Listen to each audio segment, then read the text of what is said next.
ረዱ ስላወቅንሽ በጣም ደስ ብሎናል። ስለዚህ ዛሬ የተወሰኑ ነገሮችን እናወራለን። እኔ ተወዳጆች፣ እኔ ጋርም እሷ ጋርም ያላችሁቶች ወንድሞች ሁላችሁንም በጌታ ሰላም ሰላም ብያችኋለሁ። እንዴት አላችሁ? እንግዲህ ብዙዎቻችሁ ዛሬ ሰንበት ነው፣ ቤተክርስቲያን ደርሳችሁ እንደመጣችሁ ተስፋ አደርጋለሁ። እና እህታችን ረዱ መንፈሳዊ አንድ ቪዲዮ ከአንቺ ጋር እንዳወራ ያደረገኝ አንድ የሰራሹ ቪዲዮ ነበረ እና ለምን ሌሎችም ሀሳቦች ካሏት ረዴት ወጣት ልጅ ነች፣ ወጣት እህታችን ነች፣ ሊያውም ደግሞ በውጭ ዓለም የምትኖር እህት ነች። ስለዚህ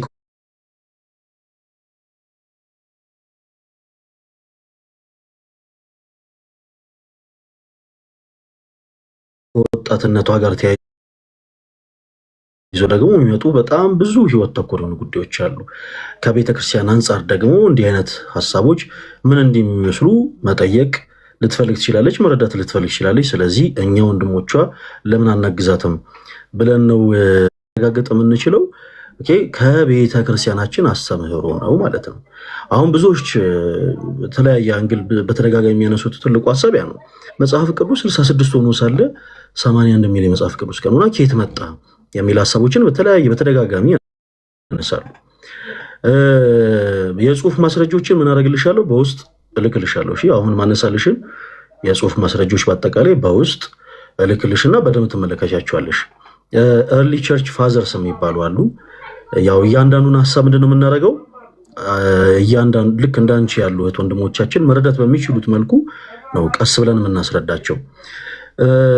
ኤርሊ ቸርች ፋዘርስ የምንላቸው አሉ። መጽሐፍ ቅዱስ ቅድም እንዳልኩሽ በመሰረቱ 66 የሚባል የመጽሐፍ ቅዱስ ቀኖና የለውም።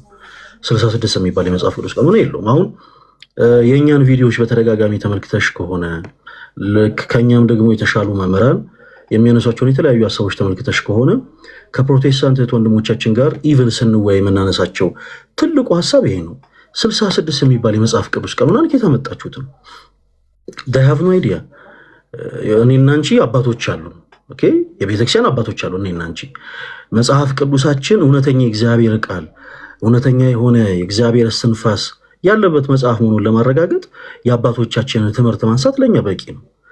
በተቃራኒው ግን ሌሎች ሰዎች የሚያነሷቸው ሀሳቦች ጀስ በቃ ከሱቅ ገዛ ነው 66 ብቻ ነው ከማለት ያለፈ ታሪካዊ የሆነ ማስረጃ የላቸውም። ስለዚህ ሌሎች እህቶች ወንድሞችም ከመሰረቱ እውነተኛ የሆነው መጽሐፍ ቅዱስ 66 እንደሆነ አድርጋችሁ መረዳት የለባችሁም። መጽሐፍ ቅዱሳዊ የእግዚአብሔር እስትንፋስ ነው፣ ነገር ግን ከመሰረቱ 66 የሚባል የመጽሐፍ ቅዱስ ቀኖና የለውም። ይሄንን በምን ልናውቅ እንችላለን? ቅድም እንዳልኳችሁ በቀደሙ አባቶች ትምህርት እነ ቅዱስ አትናቴዎስ ሌሎችም ቅዱሳን አባቶች ባስቀመጡልን ትምህርት መሰረት እውነተኛ የሆኑ የብሉያት መጽሐፍት ስንት እንደሆኑ፣ እውነተኛ የሆኑ የአዲስ ኪዳን መጽሐፍት ስንት እንደሆኑ ማወቅ መረዳት እንችላለን። ሶ ምንድነው የምናደርገው መሰለሽ ረዱ? አይ ቲንክ እንዲህ አይነት ሀሳቦችን ሞር አንቺም እንድትረጂ የመጽሐፍ ቅዱስ ቀኖና 66 ብቻ ነው የሚል ሰው ልክ ምን እናደርጋለን መሰለሽ? እንደውም ሰኞም ሊሆን ይችላል ማክሰኞም ይመችሻል አይደለ? ቀን ላይ እኛ ላይፍ ስትሪም ላይ በደንብ አድርገን ከኛ ጋር ጆይን ታደርጊና የመጽሐፍ ቅዱስ ቀኖናዎች የኢትዮጵያ ኦርቶዶክስ ተዋሕዶ ቤተክርስቲያን ስንት እንደሆኑ፣ ምክንያቱም አሁን ሙሉ መረጃዎቹን በጽሁፍ ደረጃ ስላልተዘጋጀው አሁን እዚህ ላይ ማቅረብ አልችልም። የኔ ተወዳጆች ለአንቺ በውስጥ ግን እልክልሻለሁ እንደወጣሁኝ። ከዛ በመቀጠል ግን ሰኞ እንደውም ትልቁ ርዕሳችን የሚሆነው ይህንን እናደርግና ከዛ ከሌሎች እህት ወንድሞችም ጋር ደግሞ በነፃነት ሀሳቡን ሲሰጡ ታይዋለሽ። ብዙ ጊዜ ከፕሮቴስታንት እህት ወንድሞቻችን ጋር ስንውል የሚያነሱብን ጥያቄ ይሄ ስለሆነ ከቃል ባለፈ በጽሁፍ ደረጃ ደግሞ ልትመለከቱት ያስፈልጋል። ቅድም እንዳልኳችሁ እኛ መጽሐፍ ቅዱስ ቀኖናውን ልናውቅ የምንችለው ከምን አንጻር ነው አልኳችሁ? በቀደሙ የአባቶች ትምህርት የቀደሙ የአባቶች ትምህርት ላይ አባቶች የብሉይ ኪዳን መጽሐፍ ስንት ናቸው ብለዋል? በዝርዝር እንመለከተዋለን። የአዲስ ኪዳን መጽሐፍቶች ስንት ናቸው ብለዋል? በዝርዝር እንመለከተዋለን። ከዛ ውጭ ግን የመጽሐፍ ቅዱስ ቀኖና አለ ወይ ለሚሉ ሀሳብ ግን የለም ነው የምንለው። አይ አሉ ለሚሉ ሰዎች ግን ምን እናደርጋለን? እነሱንም ደግሞ በፍቅር ኢንቫይት እናደርግና በመጽሐፍ ቅዱስ የማስረጃ ይሄው እዚህ ላይ የመጽሐፍ ቅዱስ ቀኖና እንዲህ ነው ብለው እንዲናገሩ እድል እንሰጣለን። በአጭሩ ግን የኛ የኢትዮጵያ ኦርቶዶክስ ተዋሕዶ ቤተክርስቲያን መጽሐፍ ቅዱሳችን ስንት መጽሐፍ ነው ተብለን ስንጠየቅ የምንመልሳቸው መልሶች ከልባችን አፍልቀን ሳይሆን የቀደሙ አባቶች ትምህርት መሰረት አድርገን የአባቶችን ትምህርት አንስተን ቤተክርስቲያን በቀነነችው ልክ ሐቁን እንናገራለን። ሰው የመጽሐፍቱን ቁጥር ልናቅ የምንችለው በቀደሙ አባቶች ትምህርት ነው ማለት ነው። ረዱ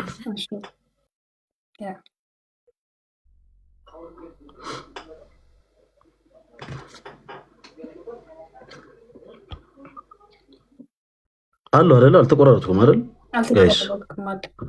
እሺ እንቀጥል። ረዱ እሺ ህፃናት ገና በ40 እና በ80 ቀናቸው ለምን ይጠመቃሉ?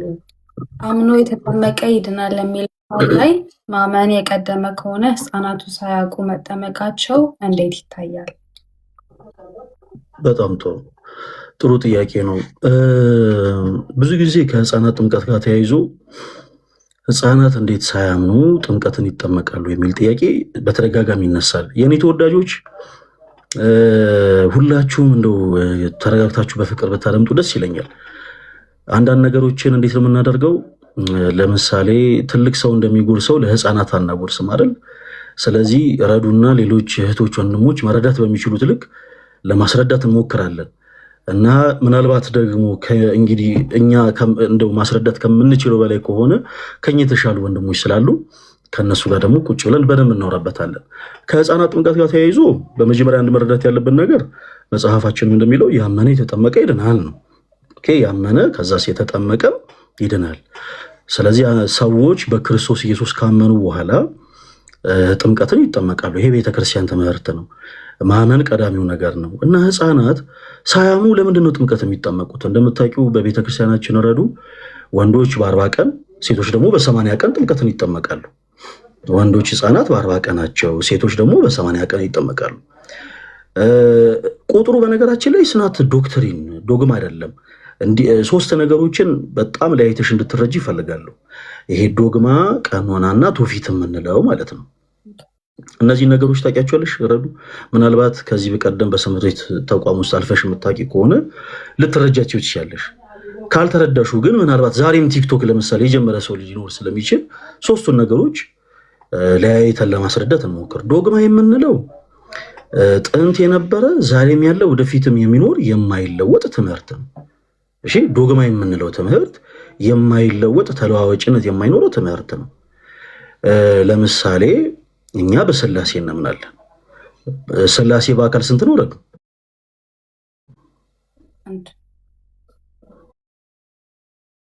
አይ በአካል 3 ነው። ጎበዝ ልጅ። በመለኮት ደግሞ ስንት ነው? ቅድም እንዳልሽው 1 ነው። አሁን ይህ ትምህርት ወደፊትም በእኛም ካለፈን በኋላ በሚመጣው የክርስትና ዓለም ላይ ማንም ሰው ይህንን ትምህርት ሊለውጡ አይችልም። በቃ ያው ዶግማቲክ የሆነ የቤተክርስቲያናችን ትምህርት ነው፣ ሊለወጥ የማይችል ማለት ነው። እሺ፣ ከኛም በፊት ያሉ አባቶች የሚያምኑት ይሄንን ነው።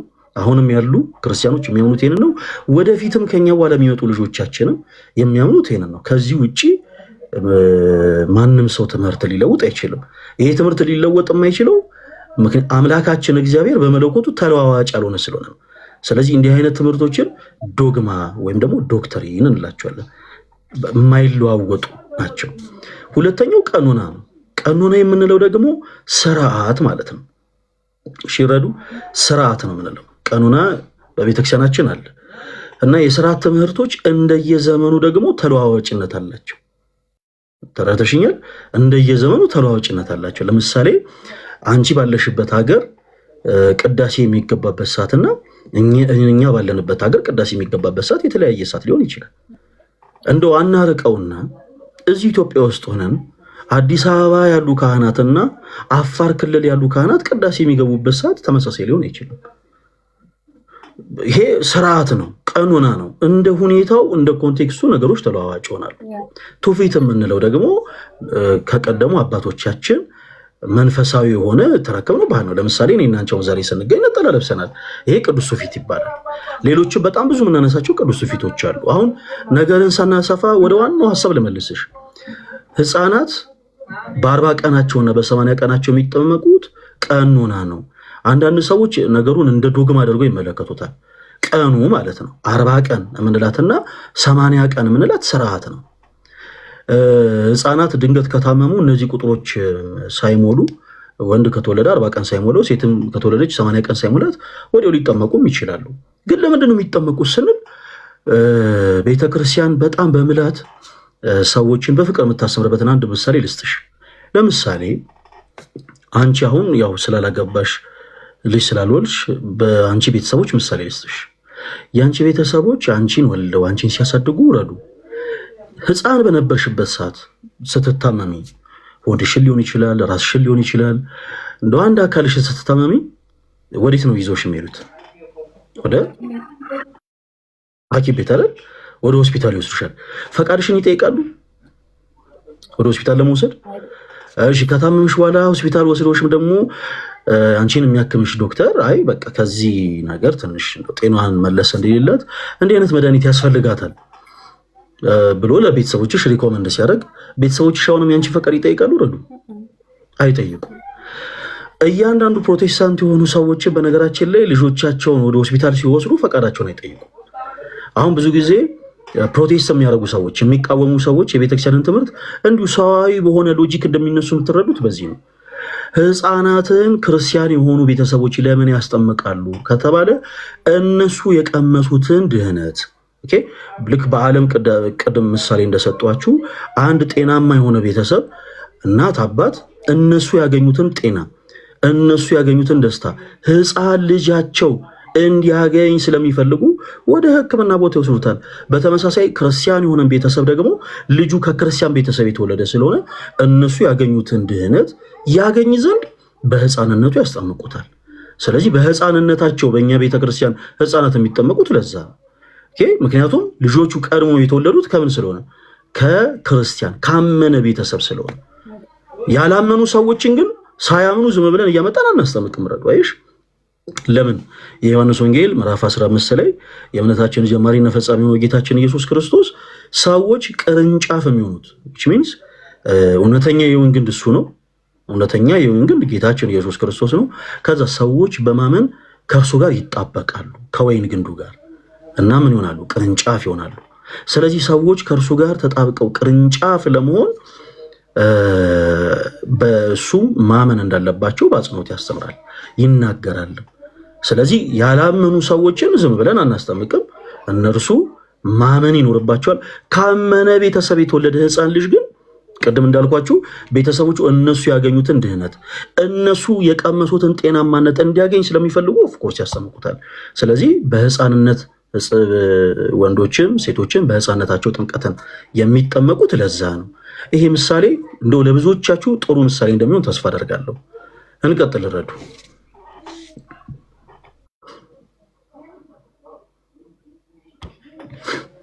ለምንድን ነው ቅዳሴ በግዕዝ የሆነው? ሁሉም ሰው እንዲረዳው ማለት እኛ የምንችለው ቋንቋ ብዙዎቻችን አማርኛ ነው እና ለምን በአማርኛ አልሆነም?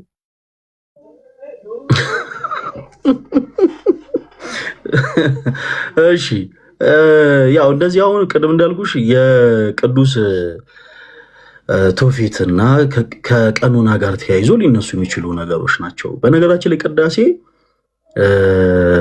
ከበፊትም ይዜም የነበረው በግዕዝ ነው። ቅዳሴ ይቀደስ የነበረው በግዕዝ ነው። ግዕዝ የሆነበት ትልቁ ምክንያት ምንድን ነው ቢባል እንደው አንዳንድ ሰዎች ከሌላ አንግል እንዳይረዱት ሁሉን ገዢ የሆነ ሀሳብ ለማንሳት ያክል የቤተ ክርስቲያን ሀብት ስለሆነ ነው። ይሄ የምንጠቀማቸው የአማርኛ ፊደላት በነገራችን ላይ የአማርኛ ፊደላት አይደሉም። ረዱ የአማርኛ ፊደላት አይደሉም። እነዚህ ሀ ሁ ሂ የምንላቸው ለሉ ሊ የምንላቸው በአጠቃላይ ፊደላቱ የግዕዝ ፊደላቶች ናቸው። የግዕዝ ፊደላቶች ናቸው፣ የአማርኛ ፊደላቶች አይደሉም። እና ለዚህ ቋንቋ ቤተክርስቲያን እናት ስለሆነች ቤተክርስቲያን ትገለገልበታለች።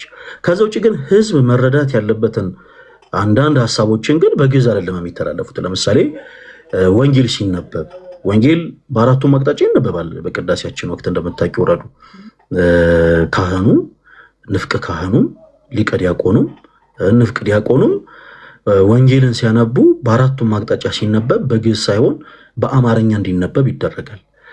ለምን? ያ ስብከት ለሰው መሰበክ ያለበት በሚሰማው ቋንቋ መሆን ስላለበት ማለት ነው። ከዛ ውጭ ግን ያው አንዳንድ ጊዜ ስንፍናችን ስለሆነ ነው። እንዲህ ብዬ ላንሳው፣ ምሳሌ ልስጥሽ። ሌላም አሁንም ቀላል የሆኑ ምሳሌዎችን ሲምፕል የሆኑ ምሳሌዎችን አነሳለሁ። ረዱ ያው እንደ አንቺ አይነት እህቶች ወንድሞች ሲመጡ ማውራት ያለብን ልክ እንደ እህት እንደ ወንድሞቻችን በሌላ አይነት ደግሞ ኢንቴንሽን የሚመጣን ሰው ደግሞ ማውራት ያለበት ልክ በመጣበት ኢንቴንሽን ነው። ለምሳሌ ረዱ አንቺ ጀርመን ሀገር ሄደሻል አይደል? እሺ ምንድን ነው የሚባለው የነሱ ቋንቋ?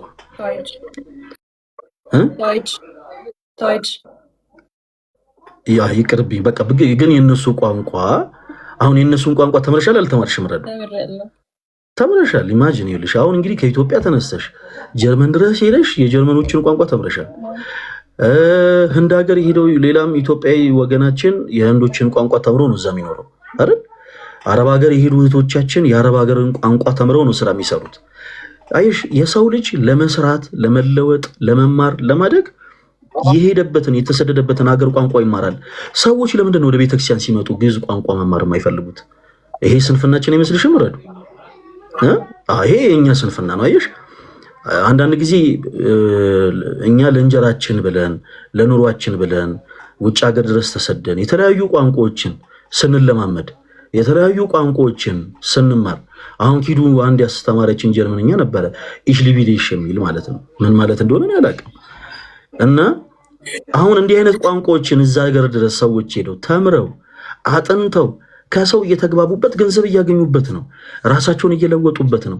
እና ለምንድን ነው እኛ ክርስቲያኖች ወደ ቤተክርስቲያን ስንመጣ ለምንድን ነው ቤተክርስቲያንን ቋንቋ ማንማረው? ይሄ የኛ ድክመትና የኛ ስንፍና ነው።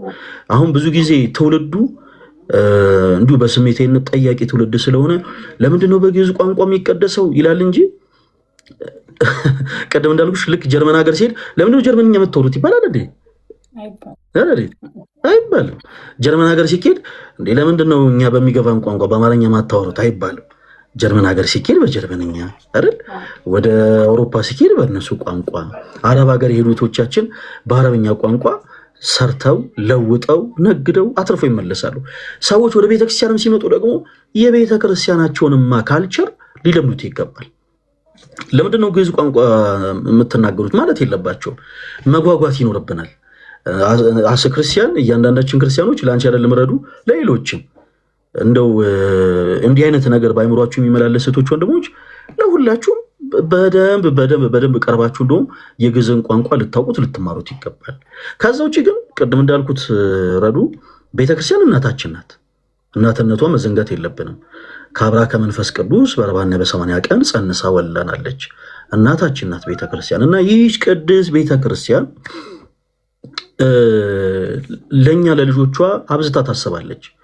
መስማት ያለብንን መረዳት ያለብንን በተለይ ደግሞ ሕይወት የሆነውን የክርስቶስ ኢየሱስን ወንጌል በቋንቋችን እንድናደምጥ ይደረጋል። በነገራችን ላይ ለምሳሌ አዲስ አበባ እና በሰሜኑ ክፍል ወንጌሉ በአማርኛ በምንም ሊነበብ ይችላል። በሌሎች ቦታዎች ላይ ግን የተለያዩ ካህናት በየሀገሩ ቋንቋ ነው ወንጌሉ እንዲነበብ የሚያደርጉት፣ ሰው እንዲረዳ የሚያደርጉት። ስለዚህ እንትን ማለት ያለብንን ይሄ መስማት ያለብንን ትምህርት ቤተክርስቲያን መስማት ባለብን ትምህርት ታሰብራናለች። ከዛ ውጭ ግን ባሉት ነገሮች ላይ ቅድም እንዳልኩት ያው ወደ ቤተክርስቲያን ስንቀርብ ልንማር ይገባል። ረዱ እሱ ይሰመርበት። ግዕዝ በደንብ መማር አለባችሁ። እሺ እንቀጥል። ስንት ጥያቄ ነው ግን ይዘሽ የመጣሽው? ወይኔ ጉዴ። እሺ እንቀጥል።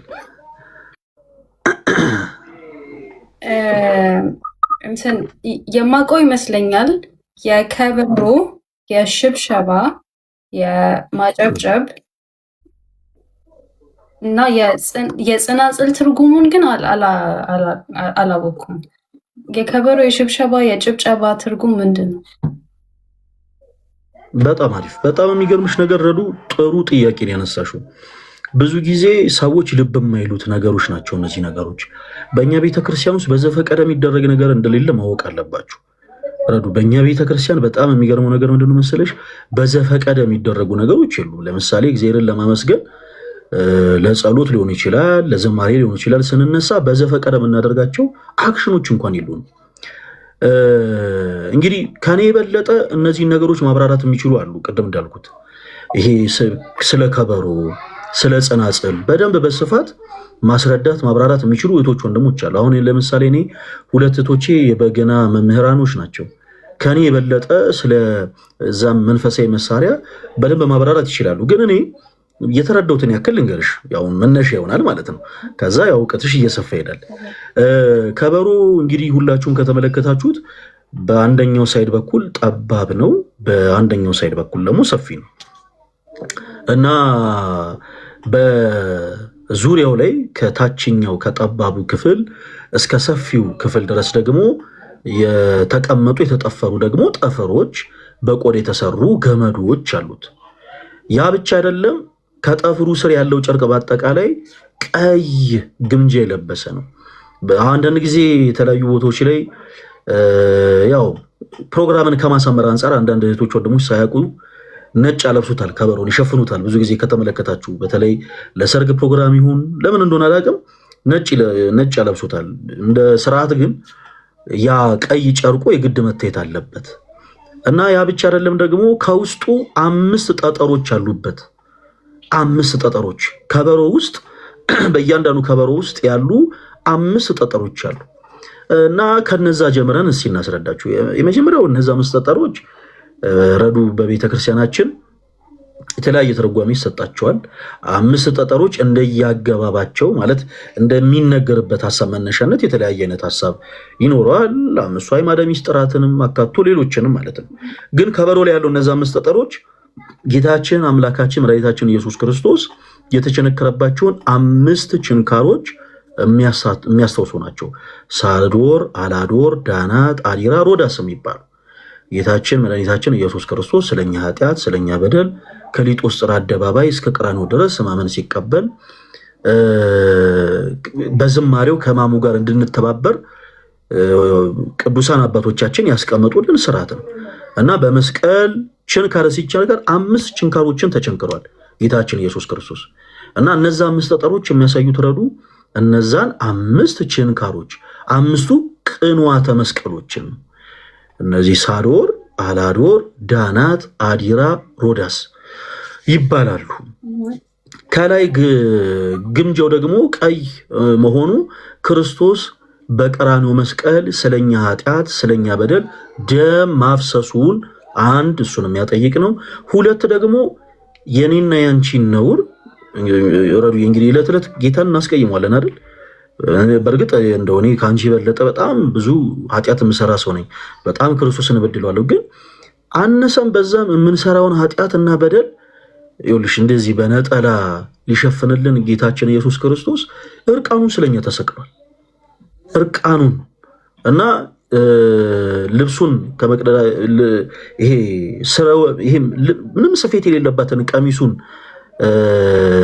እጣ አውጥተው ከተከፋፈሉ በኋላ ከዛ በፊት ከላይ የለበሳትን ቀይ ግምጫ ቀዳደው ጥሎት ነበር እና ሁሉም ይሄ በዝማሬ ሰዓት በአምልኮ ሰዓት ህሊናችን ከክርስቶስ ሕማም ጋር እንዲተባበር ቀደም እንዳልኩሽ ቅዱሳን አባቶቻችን ያስቀመጡት ስርዓት ነው እና ከበሮአችን በአጠቃላይ ዙሪያው የሚለብሰው ጨርቅ በአጠቃላይ ቀይ ነው።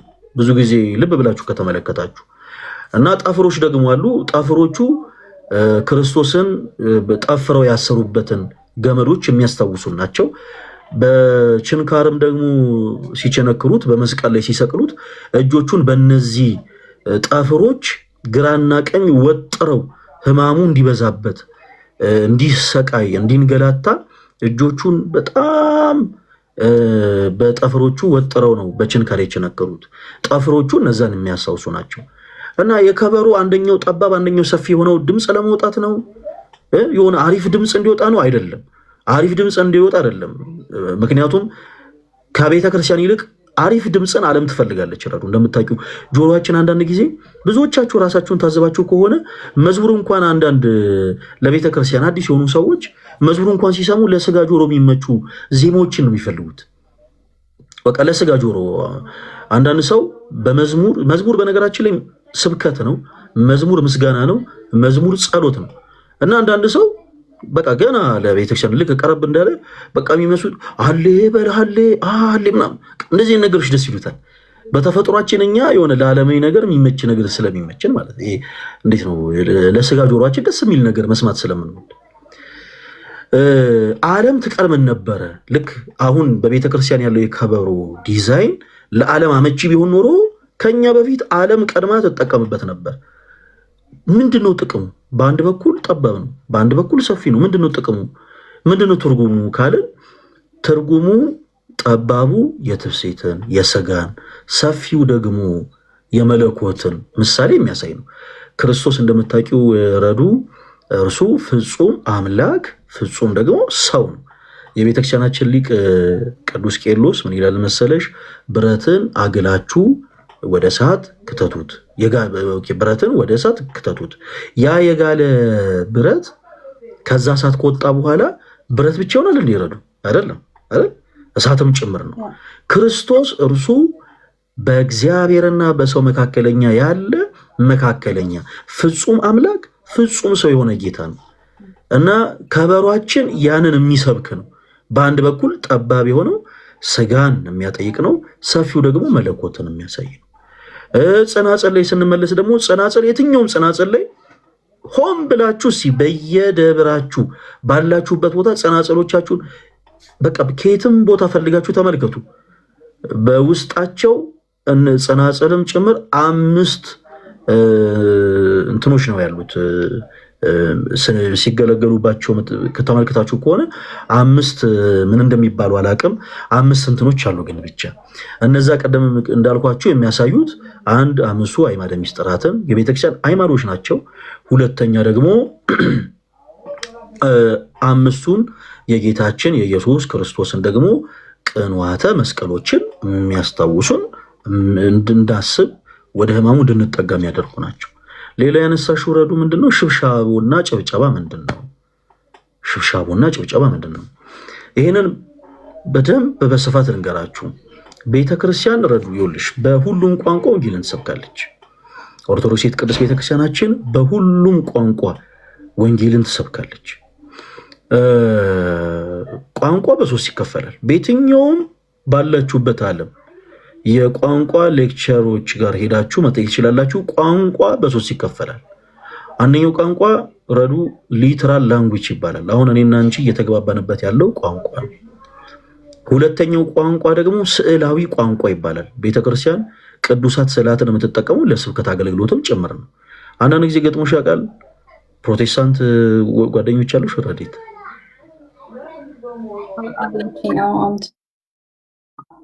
አለችሽ? ስዕል በቃ ትክክል አይደለም ምናምን ብላሽ ታውቃለች? ስለ ሃይማኖት አውርተን አናውቅም። ኦኬ፣ አይቀስ ብለን እናወራታለን። ታስታውቂናለሽ። የምትወጃት ጓደኛሽንማ ቤተክርስቲያንን ዲስከቨር እንድታደርግ ማድረግ አለብሽ። እና አንዳንድ ጊዜ ካለማወቅ አንዳንድ ሰዎች ስዕላት ሌላ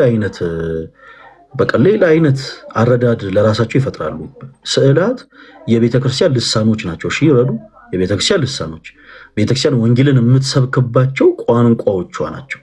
ሁለተኛው ቋንቋ ስዕላዊ ቋንቋ ነው። እንደውም በመዋለ ሕፃናትም እኛ አልደረስንበትም እንጂ ከኛ ኋላ የተፈጠሩ ሕፃናት በመዋለ ሕፃናት ሲማሩ ብዙ ትምህርቶች የሚማሩት በስዕላዊ መግለጫ ነው አይደል? ኤፎር አፕል የሚለውን እንዲረዱ ከኤ ፊደል አጠገብ የአፕል ስዕል ይሳላል።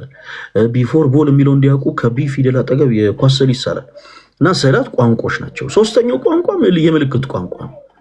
የምልክት ቋንቋ በጣም ቤተክርስቲያናችን የምትለየው በነገራችን ላይ በዚህ የምልክት ቋንቋ። ለምሳሌ እኔና አንቺ ዛሬ አሁን ከቅዳሴ መልስ ላይቭ ስንገናኝ ምን ለብሰናል? ሁለታችን ነጠላ ይሲ ነጠላችን ጥለቱ ለውበት ነው ባይዘዌ። ከጥለቱ ውጭ ግን ያለው ቀለሙ ምን አይነት ነው? የለበስነው ነጠላ ነጭ ነው። ለምንድን ነው አሁን እኔና አንቺ ሬንጀር ለብሰን ያልተገናኘ ነው? ለምንድን ነው ነጭ የለበስነው? አይሽ ቤተክርስቲያን ለየት የሚያደርጋት በጣም በጣም በጣም አስደናቂ ነገሮች አሉ። ቀደም እንዳልኩት ቤተክርስቲያን በምልክት ቋንቋ ወንጌል ትሰብካለች። ወደ ቀደሙ ነጥብ እንመጣለሽ። ለምሳሌ ምናሸበሽው ለምንድን ነው?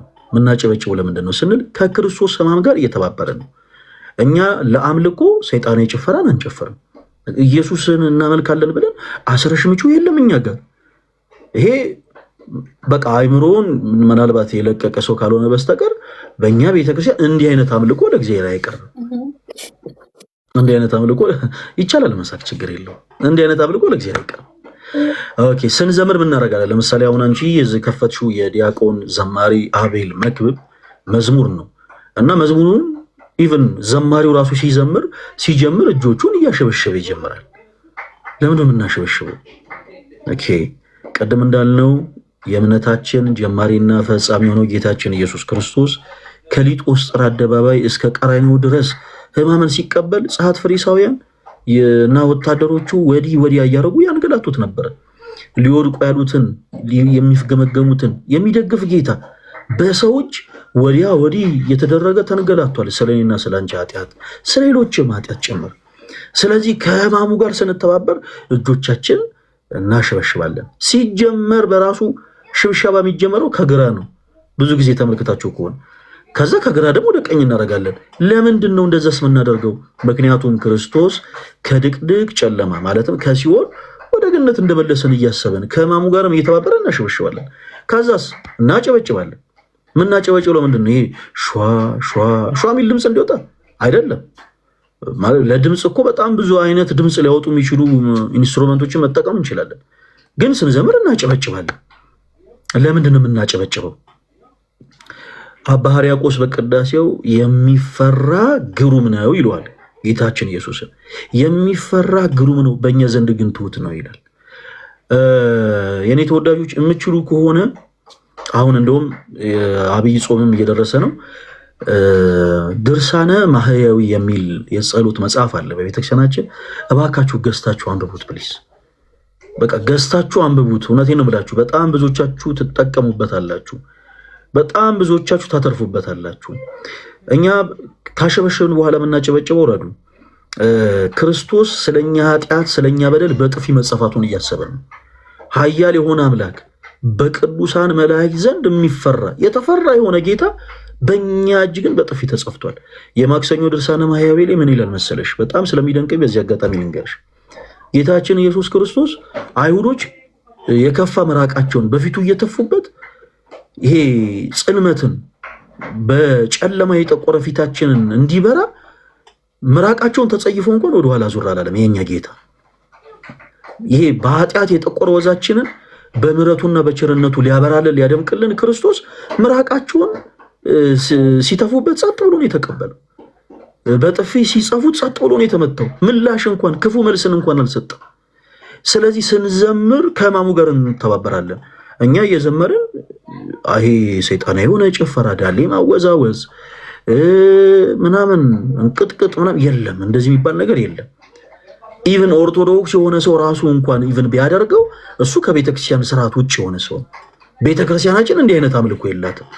ስንዘምር ስናመሰግን ቅድም እንዳልነው ምናሸበሽበው ጸሐፍት ፈሪሳውያን ወዲህና ወዲያ እያደረጉ እንደወሰዱት እያሰብን፣ ስናጨበጭብስ ኃያል የሆነ አምላክ ኃያል የሆነ ጌታ በእኛ እጅ በጥፊ መጸፋቱን እያሰብን እናጨበጭባለን። በዝማሪያችን ሳይቀር ከሕማሙ ጋር እንተባበራለን። አንዳንድ ጊዜ በንስሐ ወቅት በተለይ ደግሞ እንደው አንዳንድ ቦታዎች ላይ የሰርግ ጉባኤ ላይ ሄዳችሁ ዘምራችሁ የምታውቁ እህቶች ወንድሞች፣ እያሸበሸባችሁ እያጨባጨባችሁ ስትዘምሩ ሳታውቁት ህሊናችሁ በተመስጦ በሐዘን ይሞላል። ለምን ከተባለ ቅድስት ቤተክርስቲያናችን ይህንን ስርዓት በራሱ ያስቀመጠችው በዝማሬ ከክርስቶስ ሕማም ጋር እንድንተባበር ነው። ቅድም እንዳልነው ለምሳሌ ቤተክርስቲያን በምልክት ትሰብካለች። ረዱ ይሰመርበት። እኔ እና አንቺ አሁን ዛሬ ስንገናኝ ነጠላ ለብሰን የተገናኘን። ሌላ ለምን ብራንድ የሆኑ ልብሶች ለብሰን አልተገናኘን? ቤተክርስቲያን ለምን እንደውም ከብራንድ ካምፓኒዎች ጋር ተፈራርማ እያንዳንዱ አማኝ ለምን ብራንድ አይለብስም? ለምሳሌ አሁን ስፖርተኞች ናይክ፣ አዲዳስ ምናምን ይለብሳሉ አይደል? ቤተክርስቲያን እንዲህ አይነት ነገር የላትም። ነጠላ ነው የምንለብሰው። ለምን? ክርስቶስ ከድቅድቅ ጨለማ ወደሚደነቅ ብርሃን እንዳሸጋገረን እኔና አንቺ ዛሬ እየሰበክን ነው። አየሽ፣ ነጠላ ለብሰናል። ነጭ የለበስነው ከሚደነቅ ብርሃን ወደ ማነው ከድቅድቅ ጨለማ ወደሚደነቅ ብርሃን እንዳሸጋገረን ስለምናምን ነው። በታኅሳስ 28 ካስታወሽ አንድ ትልቅ በዓል አክብረናል። መስቀል አደባባይ የአላፋት ዝማሬ አይደል? 500 ሺህ ወደ 600 ሺህ የሚጠጉ ክርስቲያኖች ነበርሽ። እዛ ሄደሻል? እንዴት ነበረ ድባቡ? ደስ ይል ነበረ። በጣም ደስ ይል ነበረ። ያ ሁሉ ክርስቲያን ይኸውልሽ ከተሰበሰበ እንደው እዛ አደባባይ ላይ 500 ሺህ 600 ሺህ የሚጠጋ ያ ሁሉ ኦርቶዶክሳዊ ከተሰበሰበ ለምን እንደ ሰሜን ኮሪያ ወታደሮች እያለ ለምን ሬንጀር ልብሰን አልሄድንም ነበር? ምክንያቱም መሰባሰባችን አየሽረዱ ቁጥርን ለማሳየት አይደለም፣ መሰባሰባችን ብዛትን ለማሳየት አይደለም። መሰባሰባችን ማንን ለማምለክ ነው? ክርስቶስ ኢየሱስን ለማምለክ ነው። ስንሰባሰብ ደግሞ እንደሆኑ አካላት እኛ ቁጥራችን እዚህ ደርሷል ብለን አካኪ ዘረፍ ልንል የሆነ ነገር እንደው ለመናገር ብለን ሳይሆን ክርስቶስን በምልክትም ጭምር ልንሰብክ ነው። በዝማሬ በአንደበታችን እያመሰገንን እየሰበክነው ነው። አዎ ነጭም ለብሰን ደግሞ በቦታው ተገኝተናል። ነጭ ለብሰን የተገኘ ነው ለምንድን ነው? ምክንያቱም ከድቅድቅ ጨለማ ወደሚደነቅ ብርሃን ያሸጋገረን የእምነታችን ጀማሪና ፈጻሚ የሆነው ጌታችን ኢየሱስ ክርስቶስ ስለሆነ ነው። እንቀጥል። ኦኬ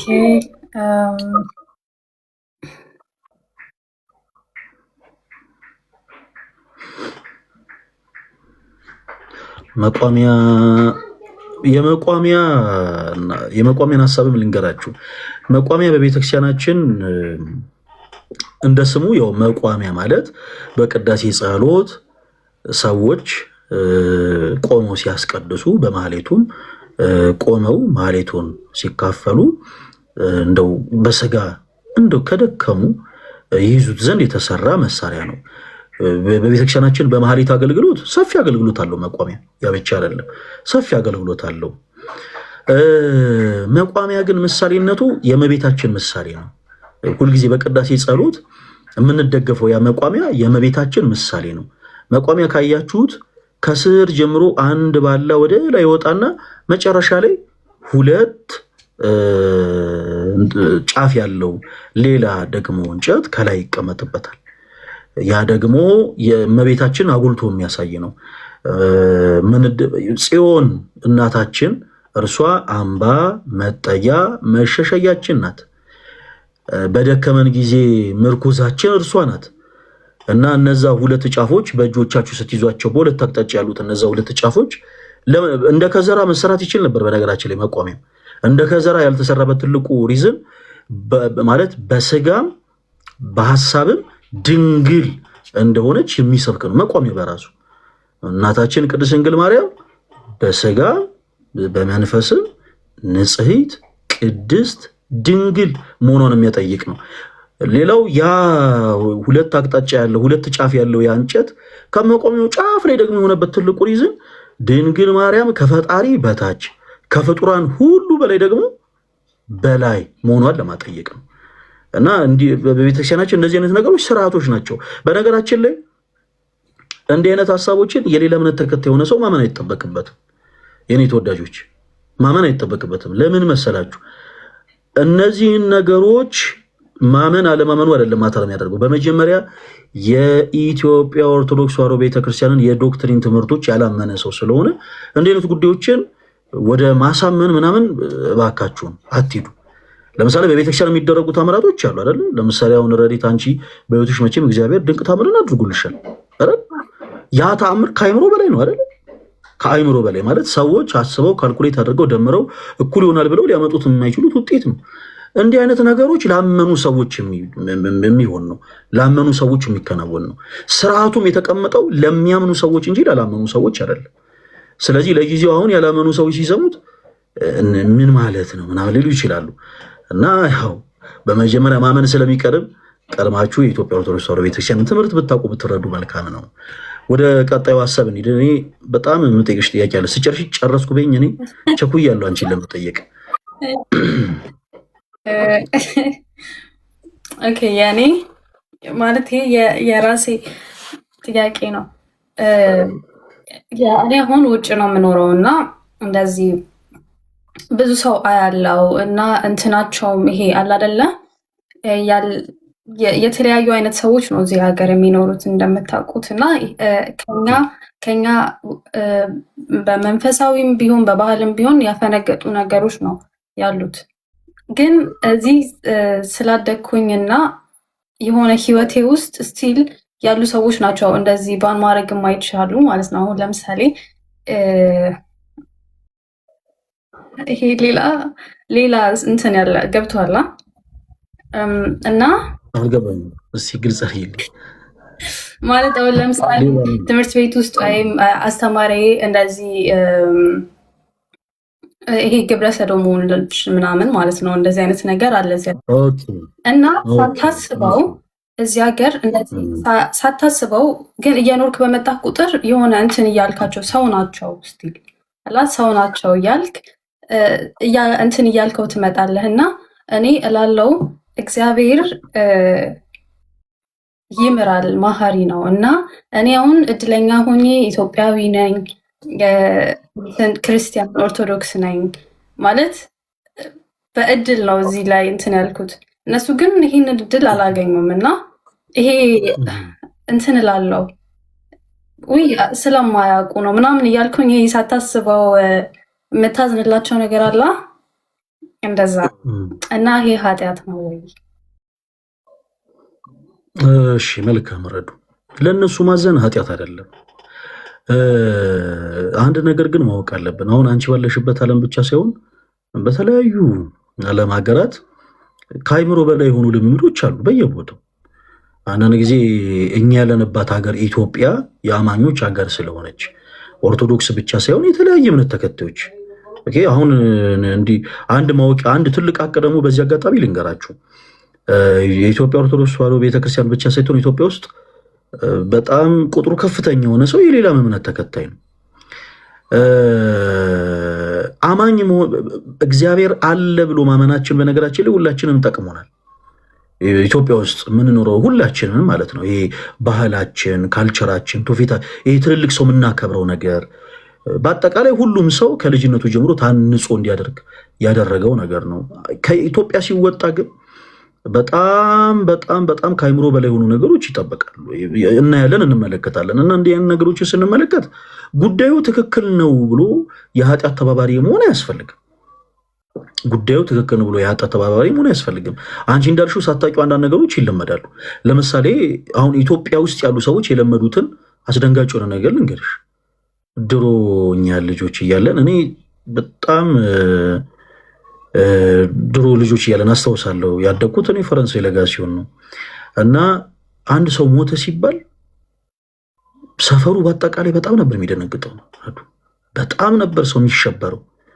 በቃ በጣም ነው ሰው የሚደነግጠው። እዛ አካባቢ ነገሮች ጭር ይላሉ። ሰው ይቆዝማል፣ ይተክዛል፣ ያዝናል።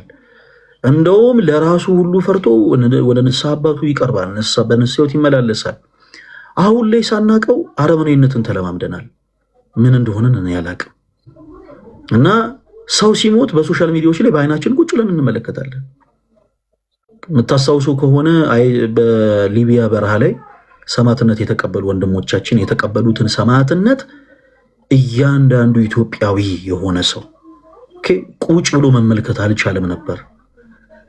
አሁን ላይ ግን ሰው ቁጭ ብሎ ይሄ አንዳንድ ጊዜ ሶሻል ሚዲያ ራሱን የቻለ ደግሞ መጥፎ የሆነ ገጽታ አለው። ሰዎች ቁጭ ብለው ሰው ሲሰቃይ ቁጭ ብሎ ማየትን እንደ መዝናኛ አድርገው እየተመለከቱት ነው። እና ሳናቀው አረመኔነትን እየተለማመድን ነው ማለት ነው። ሰው ሞተ ስንባል አሁን መደንገጥ አይደለም ውስጣችን የሚፈጠሩ ጥያቄ ነው። ስንት ሰው ሞተ ነው የምንለው? ረዱ አይሽ የሆነ ነገሮች ተለውጧል ማለት ነው።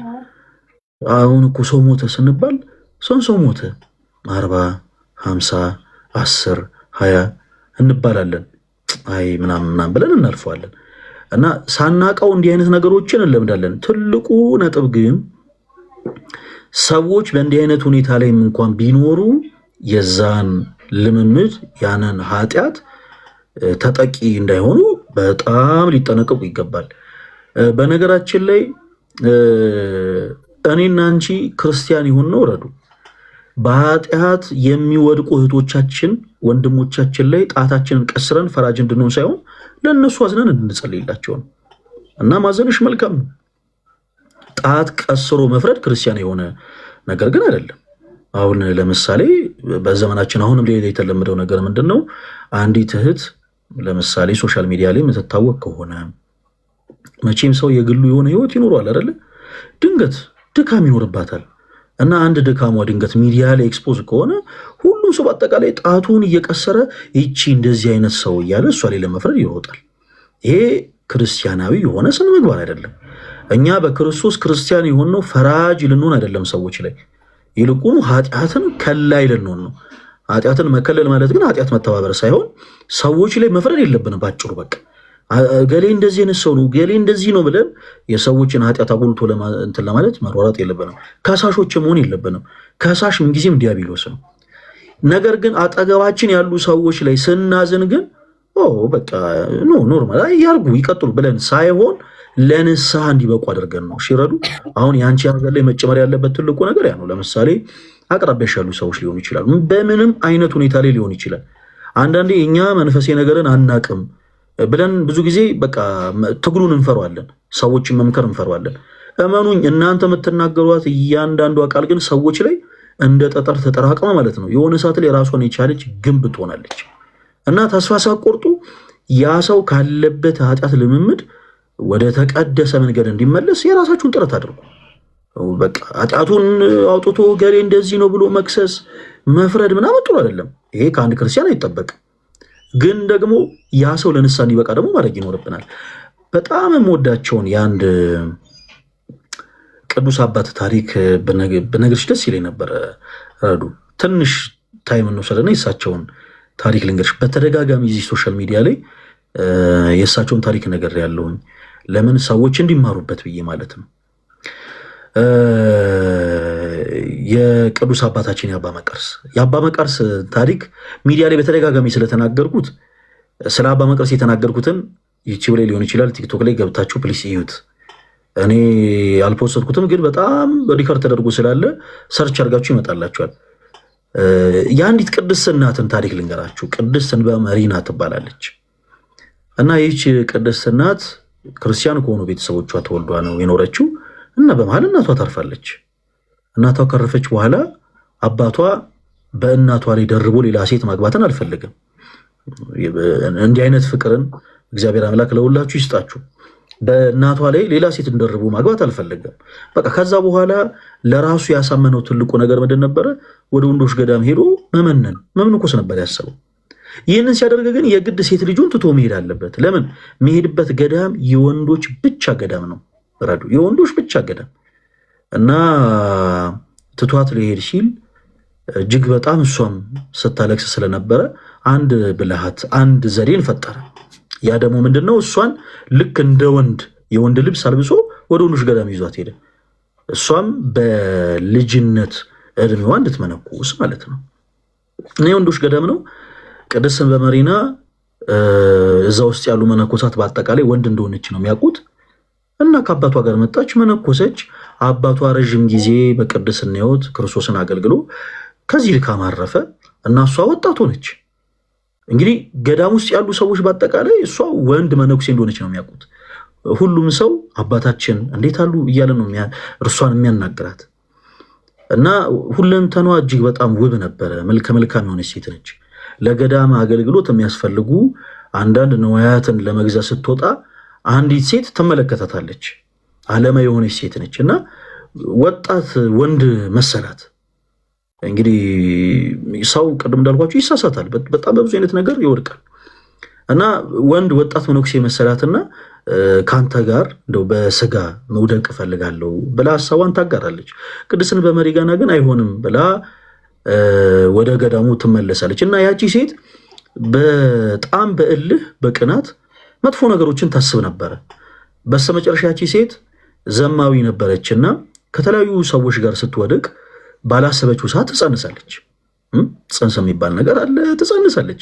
ከጸነሰች በኋላ ቤተሰቦቿ ከማን ነው የጸነሽው ብለው ነፍሷን ባስጨነቋት ጊዜ ለበቀል ብላ አስባ ከዛ መነኩሴ ነው የጸነስኩት ብላ ቅድስት እንባ መሪናን እንድትከሰስ በሰዎችም ደግሞ እንድትናቅ እንዲፈረድባት አደረገች። ይኸውልሽ እኔና አንቺ ረዱ በቃ ክርስቲያን የሆነው ክርስቶስን ለመምሰል ነው። ክርስቶስ ከሊጦስጥራ አደባባይ እስከ ቀራንዮ ድረስ ብዙ ሕማምን ሲቀበል ፍጥረቶቹ ሆነን ሳለን ማለት ነው ሁላችንንም አላጠፋን። በቃ በፍቅሩ በምህረቱ በቸርነቱ መለሰን እንጂ ቅዱሳኖችም ቅዱሳን አባቶቻችን ቅዱሳን እናቶቻችን ልክ የቅድስና ሕይወትን ሲጀምሩ ክርስቶስን ወደ መምሰል ነው የሚሸጋገሩት። ክርስቶስን ወደ መምሰል እና ቅድስት እንባ መሪና ሴት ሆና ሳለ የእሷ ቤተሰቦች ሌሎች መነኮሳት በአጠቃላይ አንተ ምን አይነት ዘመኝ መነኩሴ ነህ? እንዴት ከሴት ጋር እንዲህ በስጋ ፍትወት ትወርቃለህ ብለው ሁሉም ከሰሷት። በስተመጨረሻ እጅግ በጣም አዘነችና ቅጣት መቀጣት ይኖርበታል የመነኩሴ ተብሎ ምን ተፈረደበት? ከዚች ሴት ህፃኑ ልጅ ሲወለድ ያንን ህፃን ማሳደግ አለበት። አባት ስለሆነ እንግዲህ ኢማጂን ሴት እንደሆነች አያውቁም። አባት ስለሆነ ያንን ህፃን ማሳደግ አለበት ብለው ልጅ እንደተወለደ አምጥተው ለቅድስን በመሪና ሰጥቷት ከገዳም አባረሯት እና ከገዳም ወጥታ እሷ የቅድስና ህይወቷ ሳይቋረጥ ክርስቶስ ኢየሱስን ማምለኳ ሳይቋረጥ በተጋድሎ በንጽህና እየኖረች ያንን ህፃን ልጅ እንደምንም ታግላ አሳደገች። በስተመጨረሻ ያም ህፃን ልጅ ያደግና የምንኩስና ህይወትን ይጀምራል። እሷን ያገለግላል። ከረዥም ጊዜ በኋላ ከረዥም ተጋድሎ በኋላ ረዱ ቅድስን በመሪና ከዚህ ዓለም ድካም እሷም ወደ ማይጸየፋት ወደ ሚናፍቃት ጌታዋ ወደ ክርስቶስ ኢየሱስ ትሄዳለች። በዚህ ጊዜ ስርዓት አለ። ያው ሰው ሲሞት ሲገነዝ እንደምታውቂው በቤተክርስቲያናችን ስርዓት አለ። ረዱ ምዕመናን የሆኑ ሰዎች የሚገነዙት ስርዓት አለ። ካህናት ሲሆኑ ስርዓት አለ ራሱን የቻለ፣ መነኮሳት ሲሆኑ ራሱን የቻለ ስርዓት አለ እና መነኮሳቱ በአጠቃላይ ምንም ቢሆን ይሄ ሰው እንደው በወጣትነቱ ዘማዊ ሆኖ ኃጢአት ቢሰራም ምንም ማድረግ አይቻልም፣ መነኩሴ ስለሆነ ያው እኛ መነኮሳት እንገንዟለን ብለው ወደ ገዳም አምጥተው ልብሱን አወላልቀው አጥበው ሊገንዙ ሲሉ ሲመለከቱ እጅግ በጣም ደነገጡ። ለካ ረዥም ዓመት እዛ ገዳም ውስጥ ሲንቁት፣ ሲያንቋሽሹት፣ ኃጢአተኛ፣ በደለኛ፣ ዘማዊ እያሉ ሲያንጓጥጡት የኖሩት ወንድ ነው ሲሉት የኖሩት ያ መነኩሴ ሴት ነበረች፣ ቅድስን በመሪና እና ሁሉ መነኮሳት አለቀሱ። ሳያውቁት ማለት አይሽ መፍረድ ትልቅ ኃጢአት ነው። ሳያውቁ በስሜተኝነት ተነሳስተው ንጹሕ በሆነችው በዚህ ቅድስት እናት ላይ ለመፍረድ መቻኮላቸውን አስበው ተመልክተው ሁሉ እንደው ጌታ ክርስቶስ ይቅር ይላቸው አብዝቶ አለቀሱ። የክርስትና ትልቁ ዓላማ አሁን የዚችን ቅድስና ታሪክ ያነሳ ነው። ትልቁ ነገር ምንድን ነው መሰለሽ? ሰዎች ኃጢአተኛ በደለኛ እንኳን ቢሆኑ እነዛን ሰዎች በኃጢአታቸው በበደላቸው ልናንጓጥጣቸው ልንፈርድባቸው አይገባም። ነገር ግን ካሉበት ኃጢአት ካሉበት ልምምድ ደግሞ ወደ ክርስቶስ ፍቅር ወደሚደነቀው ብርሃን እንዲሸጋገሩ ደግሞ የራሳችን አስተዋጽኦ ማበረከት ይኖርብናል። ረዱ እሺ፣ መልካም ጥያቄ በቃ ይሳል ተቀጥል ይቻላል። እኔ የምጠይቅሽ ግን ጥያቄ አለ ቅድም እንዳልኩሽ። እሺ መልካም። እኔ መጠየቅ የፈለኩት ትልቁ ጥያቄ ምንድን ነው? አንቺን ብቻ ሳይሆን ሌሎችም መንፈሳዊ ሆኑ መንፈሳዊ ያልሆኑ እህት ወንድሞቻችን ወደኛ ጋር ሲመጡ ምናነሳላቸው ጥያቄ ነው። ምክንያቱም በአንድ ክርስቲያን ህይወት ላይ ትልቅ አስተዋጽኦ ያለው ስለሆነ ማለት ነው። ረዱ አግብተሻል ወይ? እጮኛ ሳለሽ ወይ? አላገባውም። እጮኛም እኔ የለኝም። ብዙ እኔ የለኝ። እሺ እንዲህ አይነት ሀሳቦችን ያነሳንልሽ ለምንድን ነው መሰለሽ? ወጣት የሆናችሁ እህቶች ወንድሞች፣ ትዳር እጅግ በጣም መልካም ነገር ነው። ትዳር በጣም በጣም አስፈላጊ ነገር ነው። መቼም አንድ ሰው ረዱ ለምሳሌ ሲጋራ እያጨሰ አታጭሱ ብሎ ቢያስተምር ማስተማር ሞራል የለውም አይደል? በቤተክርስቲያናችን ሰዎች ሁለት መንገድ ነው ያላቸው። እያንዳንዱ ከአንድ ክርስቲያን የሆነ ሰው ሁለት መንገድ ነው ያለው ረዱ። አንደኛው የጃንደረባነት ህይወት ነው። ራሱን የክርስቶስ ሙሽራ አድርጎ በምንኩስና ህግ የሚኖርበት ህይወት ነው። የብቸኝነት ህይወት አይባልም። በነገራችን ላይ የምንኩስና ህይወት ራሳቸውን የክርስቶስ ኢየሱስ ሙሽራ አድርገው ነው የሚኖሩት። ሁለተኛው ደግሞ ቀዳሚቷ ህግ ነች። እሷም ደግሞ ትዳር ነች እና ትዳር እጅግ በጣም አስፈላጊ ነገር ነው። የጠየቅኩሽ ደግሞ ይህን ሀሳብ አንስቼ ለአንቺም ለሌሎች እህቶች ወንድሞችም ማስረዳት ስለፈለግኩ ነው። እና ለምንድን ነው እስካሁን እጮኛ ያልኖረሽ? ለምንድን ነው ያላገባሽው? አንዳንድ ጊዜ ይሄንን ሀሳብ ያነሳሁልሽ ለምንድን ነው መሰለሽ? ሰዎች በተለይ ሶሻል ሚዲያ ተጠቃሚ ስትሆኝ ሰው የሚቀርጿቸው ፕሮጀክቶች አሉ። ይሄ ልክ እኔ ይገርመኛል። አንድ ጊዜ ዝም ብሎ ቲክቶክ አካውንት ይከፍቱና ወንድ ልጅ እንዳታምኝ፣ ወንድ ልጅ እንደዚህ ካለ እንዲህ እያደረገ ነው ማለት ነው። ስልኩን ጠረጴዛ ላይ ዘግዝቆ የሚያስቀምጡ ቺተር ነው። በቃ በፍጹም እንትን ሰው የቀረጸው ፕሮጀክት ማለት ሰው በልምድ እንደዛ ሊያደርግ ይችላል። ኢማጂን ወንዶችንም ልክ እንደዛ ሴት ልጅ እንደዚህ ካደረገች እንደዚህ እንዳታምኗት፣ ሴት ልጅ እንደዚህ የምታደርግ ከሆነ አንተ ፊት እንዳሰጣት ምናምን። በጣም ሳንፈልገው በዚህ ዘመን ያሉ ወጣት እህት ወንድሞቻችን በጣም ባላሰብነው ሁኔታ ከቤተ ክርስቲያን ትምህርት እስፔሻሊ በትዳር ጉዳይ ማለት ነው ከቤተ ክርስቲያን ትምህርት በጣም ርቀው ሄዶ በቃ ሰው በቀረጸው ፕሮጀክት ውስጥ ታስረዋል። እና ለምንድን ነው እስካሁን ጮኛ ሊያሽው? ለምንድን ነው ያላገባሽው? ትምህርት ስላለኝ እና ያ ጀስት መጀመሪያ አላቅም ወይ ጉዳይ ፕላኔ ትንሽ ሌላ ነገር ነው። ለዛ ማድረግ የምፈልገው ይሄ ኦኬ የምፈልገው ማለት ቢሳካልኝ እና አሁን ላይ ነው እንደዚህ አይነት አስተሳሰብ የመጣልኝ። እንደዚህ የልጆች ማሳደጊያ ቤት ከፍቼ ጀስት በቃ ከነሱ ጋር በኖር ምናምን እንጂ እንደዚህ ይሄ ትዳር ላይ ምናምን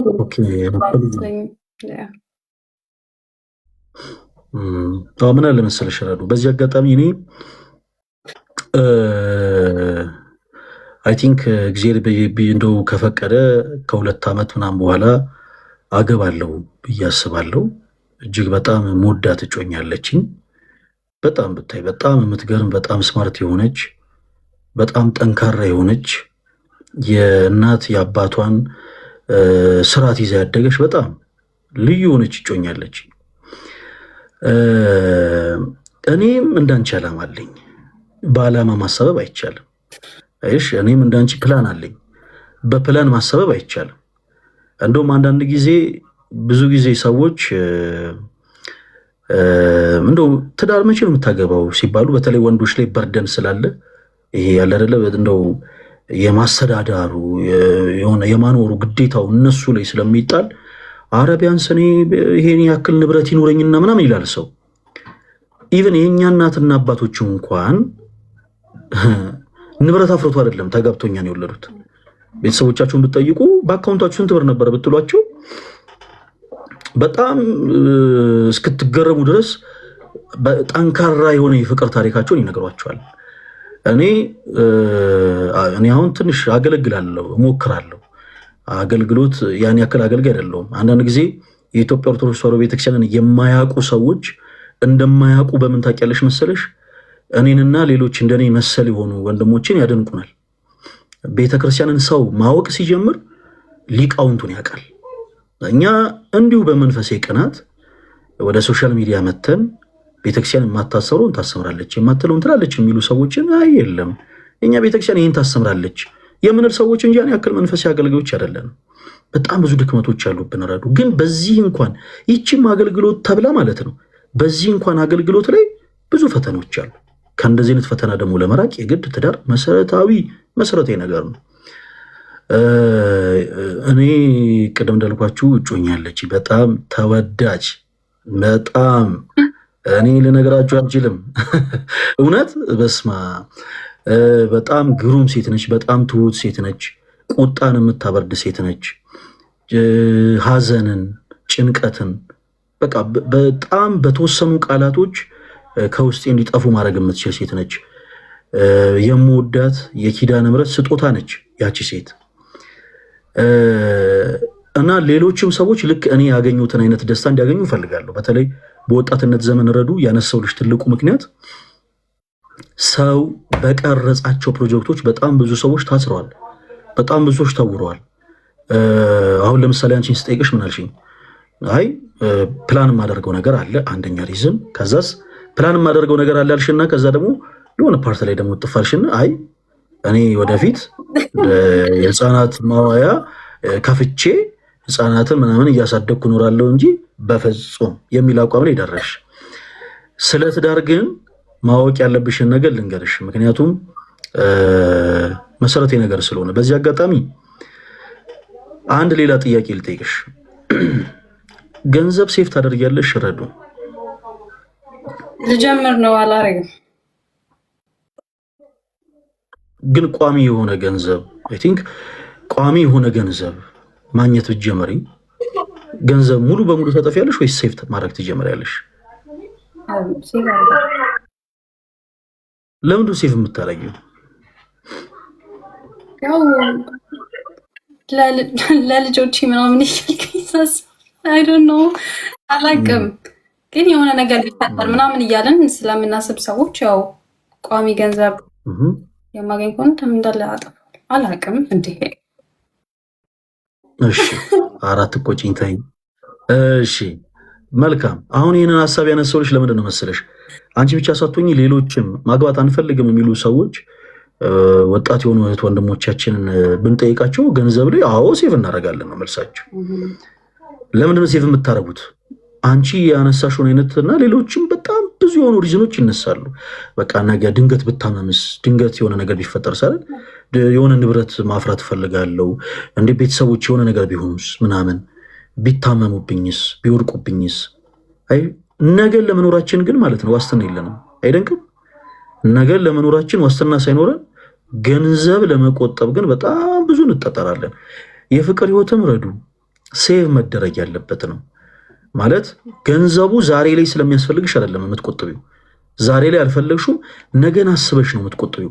በዚህ አጋጣሚ የትኛውም እምነት ተከታይ ብትሆኑ እህቶች፣ ወንድሞቼ ፕሊስ አድምጡኝ እሺ።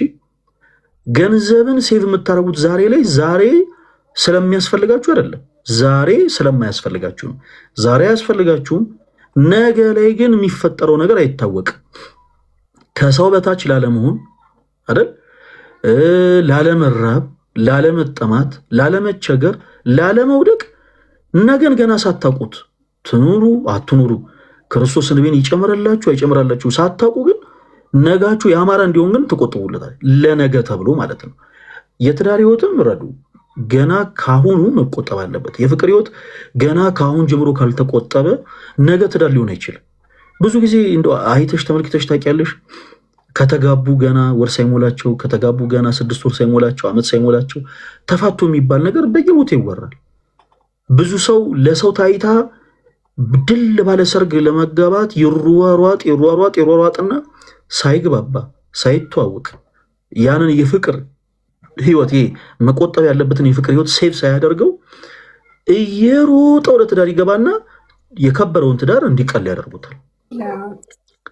በወጣትነት ታይም ላይ አሁን አንቺ ባለሽበት ታይም፣ ሌሎች ወንድሞችም ሌሎች ሴቶችም ባሉበት ታይም ላይ ገና ካሁኑ የፍቅር ህይወትን ሴቭ ሊያደርጉት ይገባል። የፍቅር ህይወትን ግን ሴቭ ማድረግ ይገባል ማለት ግን አየለን፣ ከበደን፣ ታምራትን፣ በየነን ሁሉንም እንዲህ ምናምን እያሉ መውረድ ግን አይደለም።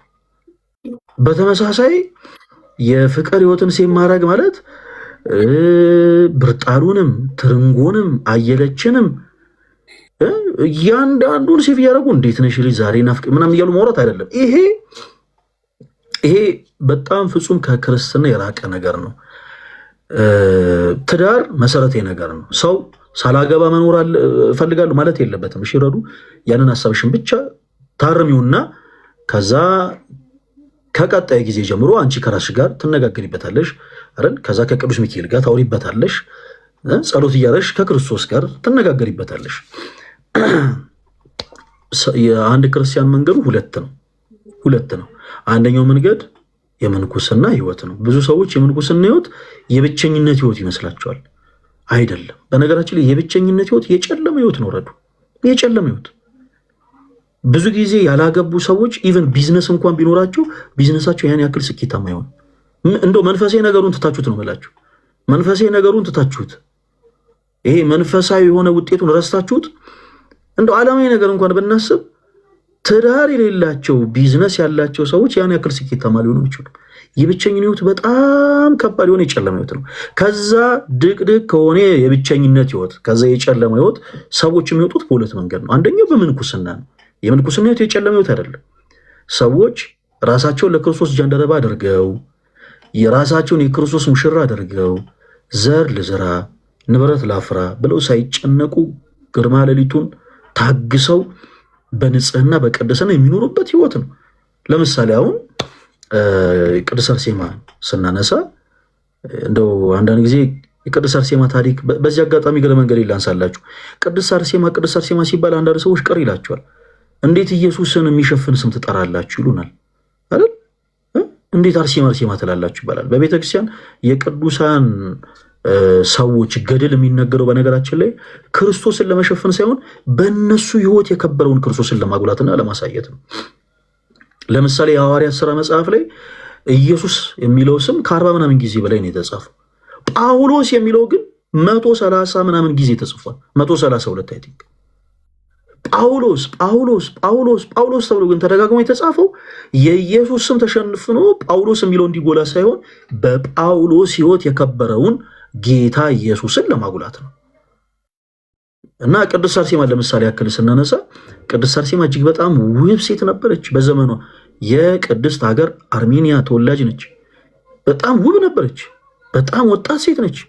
ያቺ ውብ የነበረች ሴት ረዱ የጎልማሶችን ሽንገላ ያልፈለገች ሴት ነች። ከነበረችበት የብቸኝነት ሕይወት እንዴት ሆና ወጣች? ራሷን የክርስቶስ ኢየሱስ ሙሽራ በማድረግ ወጣትነቷን በአጠቃላይ ለዛ የቅድስና ሕይወት አስገዝታ ከዛች የጨለመ ሕይወት ወጣለች። በዘመናችንም ያሉ እህት ወንድሞቻችን ልክ የቅድስት አርሴማን ፈለግ ሊከተሉ ይገባል። አሁን አንድ ሰው ከብቸኝነት ሕይወት የሚወጣው ከጨለመ ሕይወት የሚወጣው አንደኛው ቅድም እንዳለው በመንኩስና ሕግ ነው። ያንን ግን መመረጥ ያስፈልጋል። ለሁሉ የተሰጠ አይደለም። እንደ አማራጭ አንዳንዶቹ ሲሉ ሰብተሽ ታውቂያለሽ፣ አገባና ምናምን ይላሉ። ካልሆነ ሲል መነኩሳለሁ እንደው ምናምን ይላሉ። እንደ አማራጭ ማለት ነው። እንደ አማራጭ የሚገባበት ሕይወት አይደለም። ያ መመረጥ ያስፈልጋል። ሁለተኛው ቀዳሚቱ ሕግ ነች። ቀዳሚት ሕግ የምንላት ምንድነች? ትዳር ነች።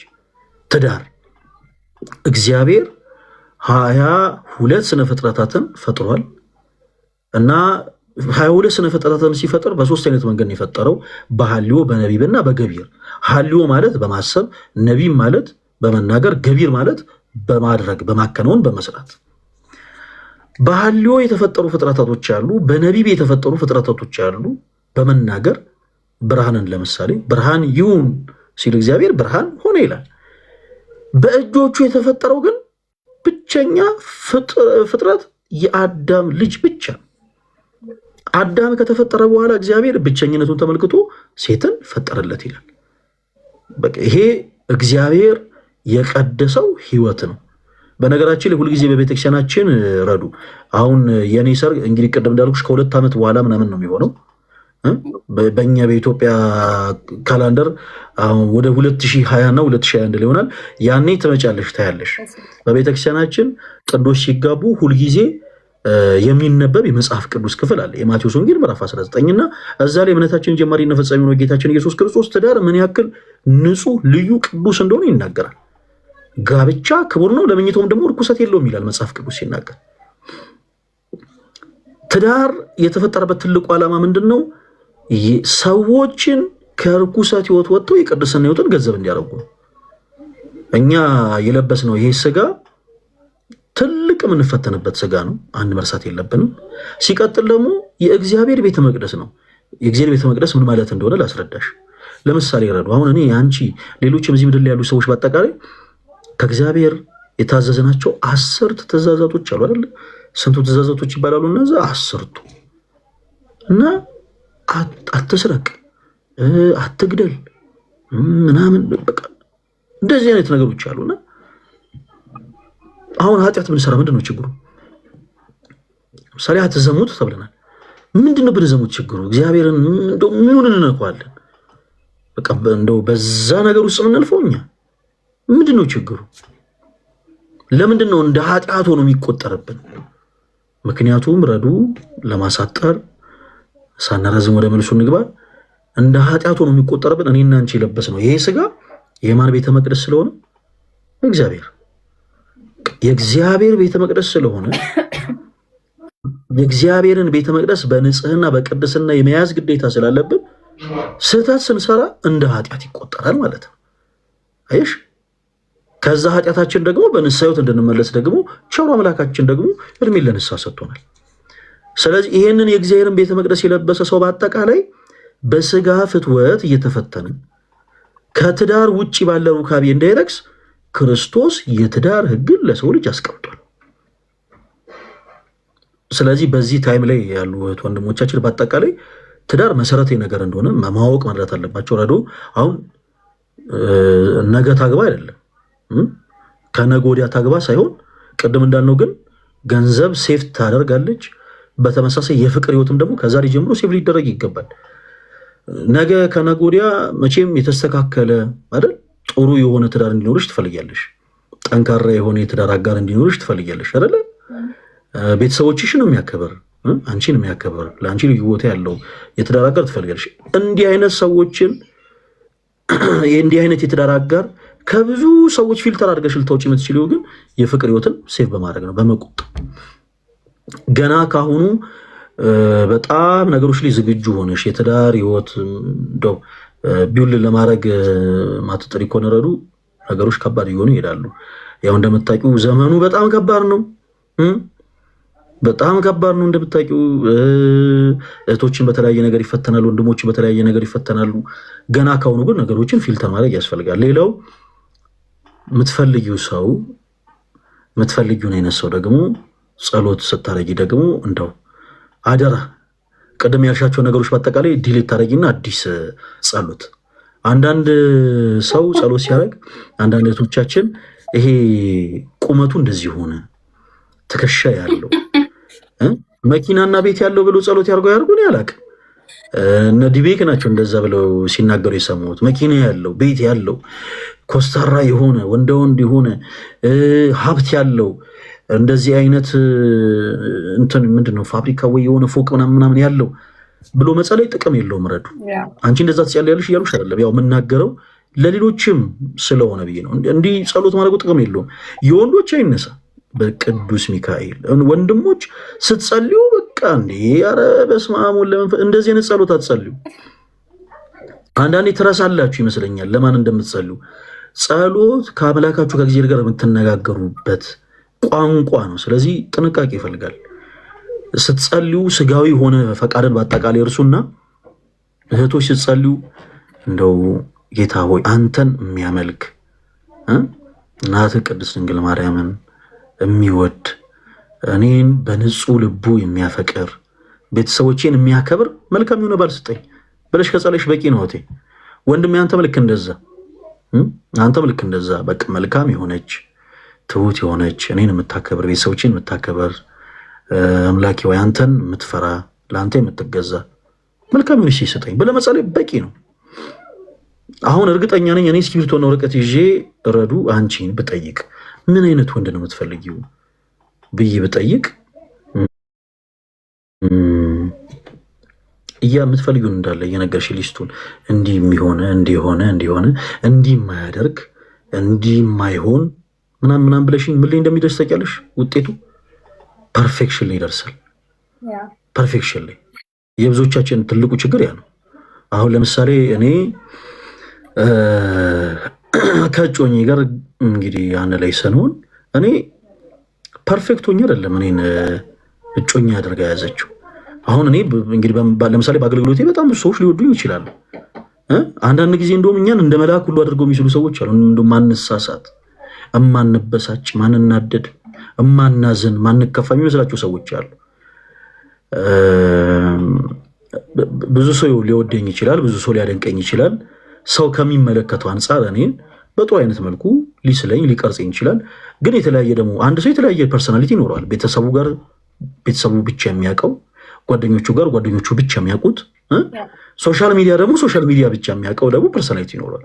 የኔ እጮኛ ለምሳሌ እኔን እጮኛዋ አድርጋ ስትይዝ ፐርፌክቶኛ አይደለም። በቃ ከጸሎቷ መካከል የተወሰነችውን ምናልባት አሳክቼ ሊሆን ይችላል። እንግዲህ ስንት አምጥቼ እንዳለፍኩ አላውቅም። ያንን ጸሎቷ ከተመለሰላት በኋላ ሌላውን ግን በጊዜ ሂደት እኔን ወደዛኛው ወደምትፈልገው ደረጃ ለማውሰድ ለማድረስ ነው ከኔ ጋር ህይወትን የጀመረችው።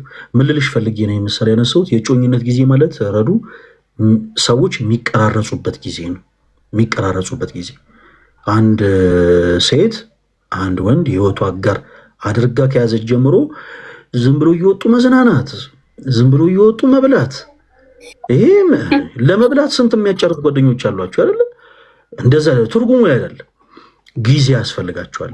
መዝናናት አያስፈልግም አይደለም። አብሮ ጥሩ ጊዜ ማሳለፍ፣ የማይረሱ ሚሞሪዎችን ማሳለፍ ጥሩ አይደለም እያለን አይደለም። ግን ደግሞ መረሳት የሌለበት ነገር እግዚአብሔር ነው። ቅዱስ ጳውሎስ ወንድና ሴት አንድ ላይ ቢሆኑ መልካም ነው፣ ነገር ግን ወንድ ሴቷን ለማስደሰት ሴቷን ወንዱን ለማስደሰት ሲሞክሩ በመሀል ጊዜ ይረሳል ይላል። እግዚአብሔር እንዳይረሳ ማድረግ አለብን። የእጮኝነት ጊዜ ጥንዶች እርስ በራሳቸው የሚቀራረጹበት ጊዜ ነው። ለምሳሌ አንድ ሰው አንዲትን ሴት የራሱ ካደረጋት በኋላ ሌሎች የቆደሉ ነገሮቿን በእጮኝነት ጊዜ ላይ ይቀርጻታል። መዶሻውንና መሮን ይይዝና ማስተካከል የሚፈልገውን ፓርት እያስተካከለ ይሄዳል። ይህን የሚጮኛ ልክ እንደዛው በቃ እሷ ለምሳሌ ለእኔ ጸሎቴ ውጤት ነች። እሷን ልክ እኔ ካገኘሁባት ሰዓት ጀምሮ ግን ማስተካከል ያለብኝን ነገር ደግሞ ቀስ እያልኩ አስተካክላለሁ ማለት ነው። እና በእጮኝነት ህይወት ላይ ብዙ ነገሮች ስለሚስተካከሉ ወደ እንደዚህ አይነት ህይወት ለመግባት እባካችሁ አትፍሩ። ሌላው በመጨረሻ የምናገረው ነገር ደግሞ እግዚአብሔር ረድቷችሁ፣ እኔ በጣም የሚደንቀኝ ነገር ልንገርሽ ረዱ፣ በጣም የምታዘበውን በጣም ብዙ ሰዎች ገና የእጮኝነት ታይም ላይ ገና ትውውቅ ታይም ላይ ምናምን ቤተክርስቲያን ለቤተክርስቲያን ገዳም ለገዳም ይዞሩና ልክ ሲጋቡ ኃይሉ ጋሽቡ በቃ እንደዚህ መሆን የለበትም። ባለቀ ሰዓት እባካችሁ ባለቀ ሰዓት ፕሊስ እንደዛ አታደርጉ። እኔ አሁን እንደዛ የሚጋቡ ሰዎችን ብሌም ላደርግ ልፈርድ አይደለም።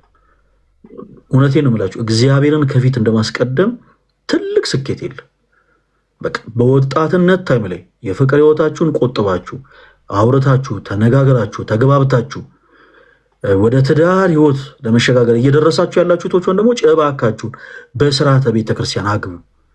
እውነቴን ነው የምላችሁ፣ በቅዱስ ቁርባን ታተሞ መጋባትን የመሰለ ነገር የለም። በክርስቶስ ስጋና ደም ታትሞ እንደ መገባት ትልቅ ድል የለም። ከትዳራችሁ በኋላ የሚመጡ ፈተኖችን በአጠቃላይ የምታሸንፉት ልትረቱ የምትችሉት በክርስቶስ ስጋና ደም ነው። ስለዚህ በቃ የመጨረሻዋን የፋይናልዋን ነገር እንዳትረሱ። በቃ እናንተ በዚህ አጋጣሚ እግዚአብሔር ብሏችሁ፣ በተለይ አዲስ አበባ ያላችሁ ቶች ወንድሞች እግዚአብሔር ረድቷችሁ በስርዓተ ቤተክርስቲያን ለመጋባት ያብቃችሁ። እኔ በነፃ እናንተ ያላችሁበት ቦታ ድረስ መጥቼ አስተምራለሁ። እግዚአብሔር ለዛች ለደስታችሁ ቀን ያብቃችሁ። ለምትናፍቁት ለዛች ልዩ ለሆነች ቀን ያብቃችሁ። በስርዓተ ቤተክርስቲያን የምትጋቡ ከሆነ እኔ መጥቼ ስለ እውነት አስተምራለሁ፣ ቃል እገባለሁ። ከዚህ በፊት ቃል ገብቼ ስላደረግኩኝ ማለት ነው። እና ፋይናሉን እንዳትረሱት ለማለት ነው። እና ረዱ በቃ እንዳይረሳ፣ ቁጠባ መጀመር አለብሽ። ቁጠባ መጀመር እዚህ ውስጥም ያላችሁ ቶች ወንድሞች አለባችሁ። ቁጠባ መጀመር አለባችሁ ብሎ ፈለገ አትናቴዎስ አስተምሯል ብላችሁ ደግሞ ለ20 ምናምን ሰው አጠቃላይ ሀይ እንዴት ነሽ እያላችሁ ጻፉ አሏችሁ። ደግሞ እንደዚህ አይደለም። ይሄ አብዛኛው የኛ ሰው እንኳን ይዘመውብሽ ድሮኑም ነውና እባካችሁ አንዳንድ ሰዎች ሲንግል ይሁንሽ እስቲ ሀይ በይኝ ይላል። ያሁን ይሄ በጣም መንፈስ ቅዱስ የራቀው ኮሜንት 20 ሴት ሀይ ካለ ለ20ውም ልትመልስ ነው ማለት ነው። በየቪዲዮ እየሄዳችሁ ሲንግል ላይ ማግባት የሚፈልግ ሰው ካለ እስቲ ሀይ በላይ የምትሉት ፕሊስ አቁሙ። ይሄ እንዲህ አይነት ነገሮች መልካም አይደሉም። እድሜያችሁን ጊዜያችሁን ነው የሚያቃጥሉባችሁ። አንዳንድ ጊዜ ረዱ ተመልክተሽ ከሆነ አንዳንድ ኃጢአቶች አሁን በዘመናችን እንደ ጀብዱ ሆኖ ይነገራሉ አይደል? አሁን አንዲት ሴት ቋሚ የሆነ ህይወት ሳይኖራት ከተለያየ ወንድ ጋር እንደፈለገች ስትሆን እንደ ድክመት አይደለም የሚቆጠሩ። በስማ እንዳለ እሷ እኮ ወንዶቹን ፈጀቻቸው ይባልላታል አይደል? እንደዛ ተብሎ በቃ ልክ እናንተ ጋር አይባልም። እኔ ጀርመን እንደዛ አይባልም። እኔ ሰምቼ ስለማውቅ ካልተባለ መልካም። እኛ ጋር ምን ይባላል መሰለሽ? ቺኮቹን ፈጃች ይባላል። ወንዱ ቺኮቹን ፈጀ ሊባል ይችላል። ሴቷ ግን ከብዙ ካለች እንደውም እቺ ልጅ ምን ነው ለወንዶቹ በረታሽ ረዴት? እኔም የሴቶቹን ሰምቼ አውቃለሁ። አንቺ የወንዶቹን ሰምተሽ የምታውቂ ከሆነ እኔም የሴቶቹን ሰምቼ አውቃለሁ። ለማንኛውም እንደዛ እያላችሁ ጊዜያችሁን አታባክኑ። ትዳር መልካም ነገር ነው። በተለይ ደግሞ በመንፈሳዊነት ደግሞ ሲቀኝ ደግሞ በጣም ጥሩ ነው። እውነቴን ነው የምላችሁ። በእግዚአብሔር እርዳታ እንደተጋቡ ሰዎች እዚህ ምድር ላይ ደስተኛ የለም። ዘይት አልቆባቸው ሊሆን ይችላል፣ አስቤዛ ጎሎባቸው ሊሆን ይችላል። ስለ እውነት ነው ብላካውኑ በደንብ አስቡት። እስካሁን ጊዜያችሁን ያቃጠላችሁ ወንድሞች በቃ 10 ሴት 20 ሴት ስታወሩ ጀግንነት የመሰላችሁ ማለት ነው። ጀግንነት መስሏችሁ 10 ሴት 15 ሴት እያወራችሁ ረዥም ጊዜ ያሳለፋችሁ ወንድሞች በቃ ይበቃችኋል። በቃ እስካሁን ተታላችኋል። እስካሁን በራሳችሁ ላይፍ ላይ ቀለዳችኋል። በቃ ይበቃችኋል። አሁን ወስኑና ወደፊት ሙቭ አድርጉ። በቃ ጀግና ወንድ ማለት 20 ሴት የሚወር አይደለም። ጀግና ሴት ማለት 10 ወንድ የምትወር አይደለች። ጀግና ወንድ ማለት ማንም የማያገኛትን ሴት የራሱ ያደረገ ወንድ ነው። አባቴ ጀግና ወንድ ማለት ያ ነው። ይሄ ቺኮቹን ፈጃቸው ምናምን የሚባልለት ሰው አይደለም። ምክንያቱም ይሄ ቀላል ነገር ነው። ልክ እንደናንተ የወረደ ፐርሶናሊቲ ካላቸው ሰዎች ጋር መዋል በቂ ነገር ነው እንዲህ አይነት ነገሮችን ለማድረግ። ስለዚህ ጀግና ሴት ለመሆን ሞክሩ፣ ጀግና ወንድ ለመሆን ሞክሩ። ጀግና ሴት ማለት ከተለያዩ ወንዶች ጋር በስጋ ፈቃድ የምትወርቅ ማለት አይደለችም። ጀግና ሴት ማለት ሁሉም ሴቶች ህልማቸው የሚያደርጉትን ወንድ የራሱ ያደረገች ሴት ነች። ስኬታማ የሆነን ቤተሰቦቹን የሚያከብረን ሃይማኖት ያለውን ወንድ የራሱ ያደረገች ሴት ጀግና ሴት ነች። ጀግና ወንድም ደግሞ ልክ እንደዛው ብዙዎች ህልም የሚያደርጓትን ሴት የራሱ ያደረገ ልክ እንደኔ ማለት ነው። ጀግና ወንድ ሁኑ ለማለት ያክል ነው። እና ረዱዬ ለዚህ ነው እኔ እንትን ያልኩሽ። ያው አይ ሆፕ እግዚአብሔር ረድቶሽ ደግሞ ያው የመከርኩሽን ምክር ተግባራዊ እንደምታደርጊው ተስፋ አደርጋለሁ። ደግሞ አንዳንድ ሲስተሞችን ደግሞ ቆይ አስተዋውቅሽና ተመክርሻለች። እሷም በጣም ጎበዝ ነች። ደስ ይለኛል። እሺ በጣም አይ አላስተዋውቅም። አይ ደግሞ አንቺም ደግሞ የማይሆን ነገር መከረሽብኝ ደግሞ ያለም ስቀልን ነው። እሺ ስለ አርሴማ ንገረን። አረ ነገራችኋለሁ። እኔ ተወዳጆች ያው የታችን እናስቀድም ብዬ ነው ማለት የምትፈልገው ነገር ካለ ምናምን ለእሷ እድል እንስጥ ብዬ ነው። አመሰግናለሁ። በጣም ደስ የሚል ትምህርት ነበረ። ያ እና እድሉንም ስለሰጠኝ አመሰግናለሁ። ብዙ ተምሬበታለሁ። ስለ ምክርህ አመሰግናለሁ። ያ ትንሽ ስለማፍር ነው ብዙ ማላወራው፣ ብቻ አመሰግናለሁ።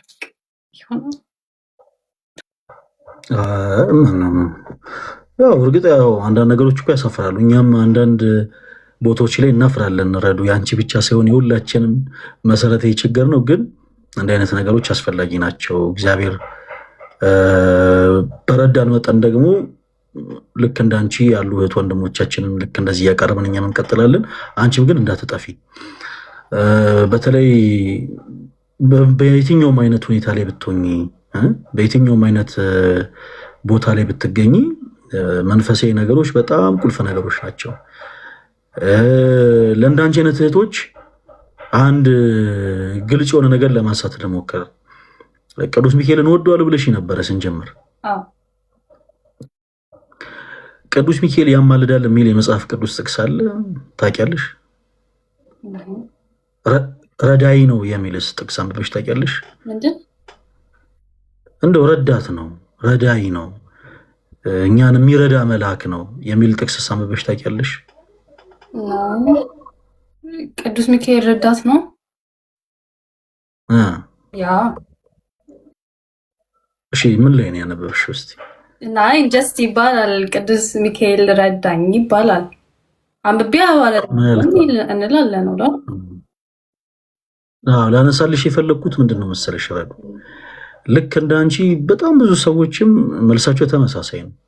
እንደው እሱ መልአኩ ቅዱስ ሚካኤልን ብቻ ሳይሆን የጌታችን እናት ድንግል ማርያምንም ጭምር እንደው እርሷ አማላጅ ናት ወይ ሲባል የእያንዳንዱን ክርስቲያን ምላሽ ለአንቺ መንገር አያስፈልግም። አዎ ታማልዳለች። ድንግል ማርያም ታማልዳለች ወይ ሲባል አዎ ታማልዳለች ነው የሁላችንም መልስ። የጭንቅ አማላጅ ነች ወይ ስንል አዎ እርሷ የጭንቅ አማላጅ ነች ብለን እንመለሳለን። እስቲ መጽሐፍ ቅዱስ ላይ ጥቅስ አምጡ ስንባል ግን ብዙዎቻችን በእርግጥ ያው መጽሐፍ ቅዱስን ስለማናነብ ለጊዜው ጥቅስ መስጠት ሊያቀተን ይችላል። ግን በድንግል ማርያም ምልጃ የዳነ ቁስላችንን ገልጠን ማሳየት እንችላለን። በቅዱስ ሚካኤል ተራዳይነት ያለፍናቸውን ፈተናዎች ቆመን መመስከር ግን እንችላለን። አይደል ረዱ? አይደል? እና ልክ እንዲህ ደግሞ እግዚአብሔር በዚህ ልክ በህይወታችን በጣም መልካም ነገሮችን እያደረገልን እኛ ከመንፈሳዊ ነገር ልንርቅ አይገባም። እና በቻልሽው አቅም አንቺም በየትኛውም ሰዓት እንደው እኛ እንኳን ድንገት ረስተን እንደው ከሶሻል ሚዲያ እንኳን እንደው ጠፈት ብንል ምንም አይነት ጥያቄዎች ቢኖሩሽ፣ ምንም አይነት ማንሳት የምትፈልጊያቸው ማማከር የምትፈልጊያቸው ነገሮች ካሉ በውስጥ መልእክት ጻፊልን። ሌላው ደግሞ አሁን ይሄ ልዩ ፕሮግራማችን ነው። ልክ ከወንድሞቻችን ጋር የምናወራበት ልዩ ፕሮግራማችን ነው። ለምሳሌ ከዚህ ቀደም ከወንድማችን ዲቤክ ጋር መንፈስ የሆኑ ነገሮችን አውርተናል። አሁንም እንቀጥላለን እግዚአብሔር በረዳን መጠን። እንደውም ወንድማችን 1 ብርን ልናመጣው እያሰብን ነው፣ እንዳያስቀን ፈርተን ነው እንጂ ወንድማችን 1 ብር ልናመጣው እያሰብን፣ ሌሎችንም እናመጣለን እግዚአብሔር ከረዳን። ግን ሌላ ደግሞ መደበኛ የሆነ ላይቭ ስትሪም አለን ረዱ። በተለይ በዚህ በቅበት እምነት አገልግሎት ከፕሮቴስታንት ወንድሞቻችን ጋር ሰፊ ታይም ወስደን የምናወራበት የምንማማርበት መጽሐፍ ቅዱስ የሆኑ ሀሳቦችን አንስተን የምንወያይበት ላይፍ ስትሪሞች አሉ።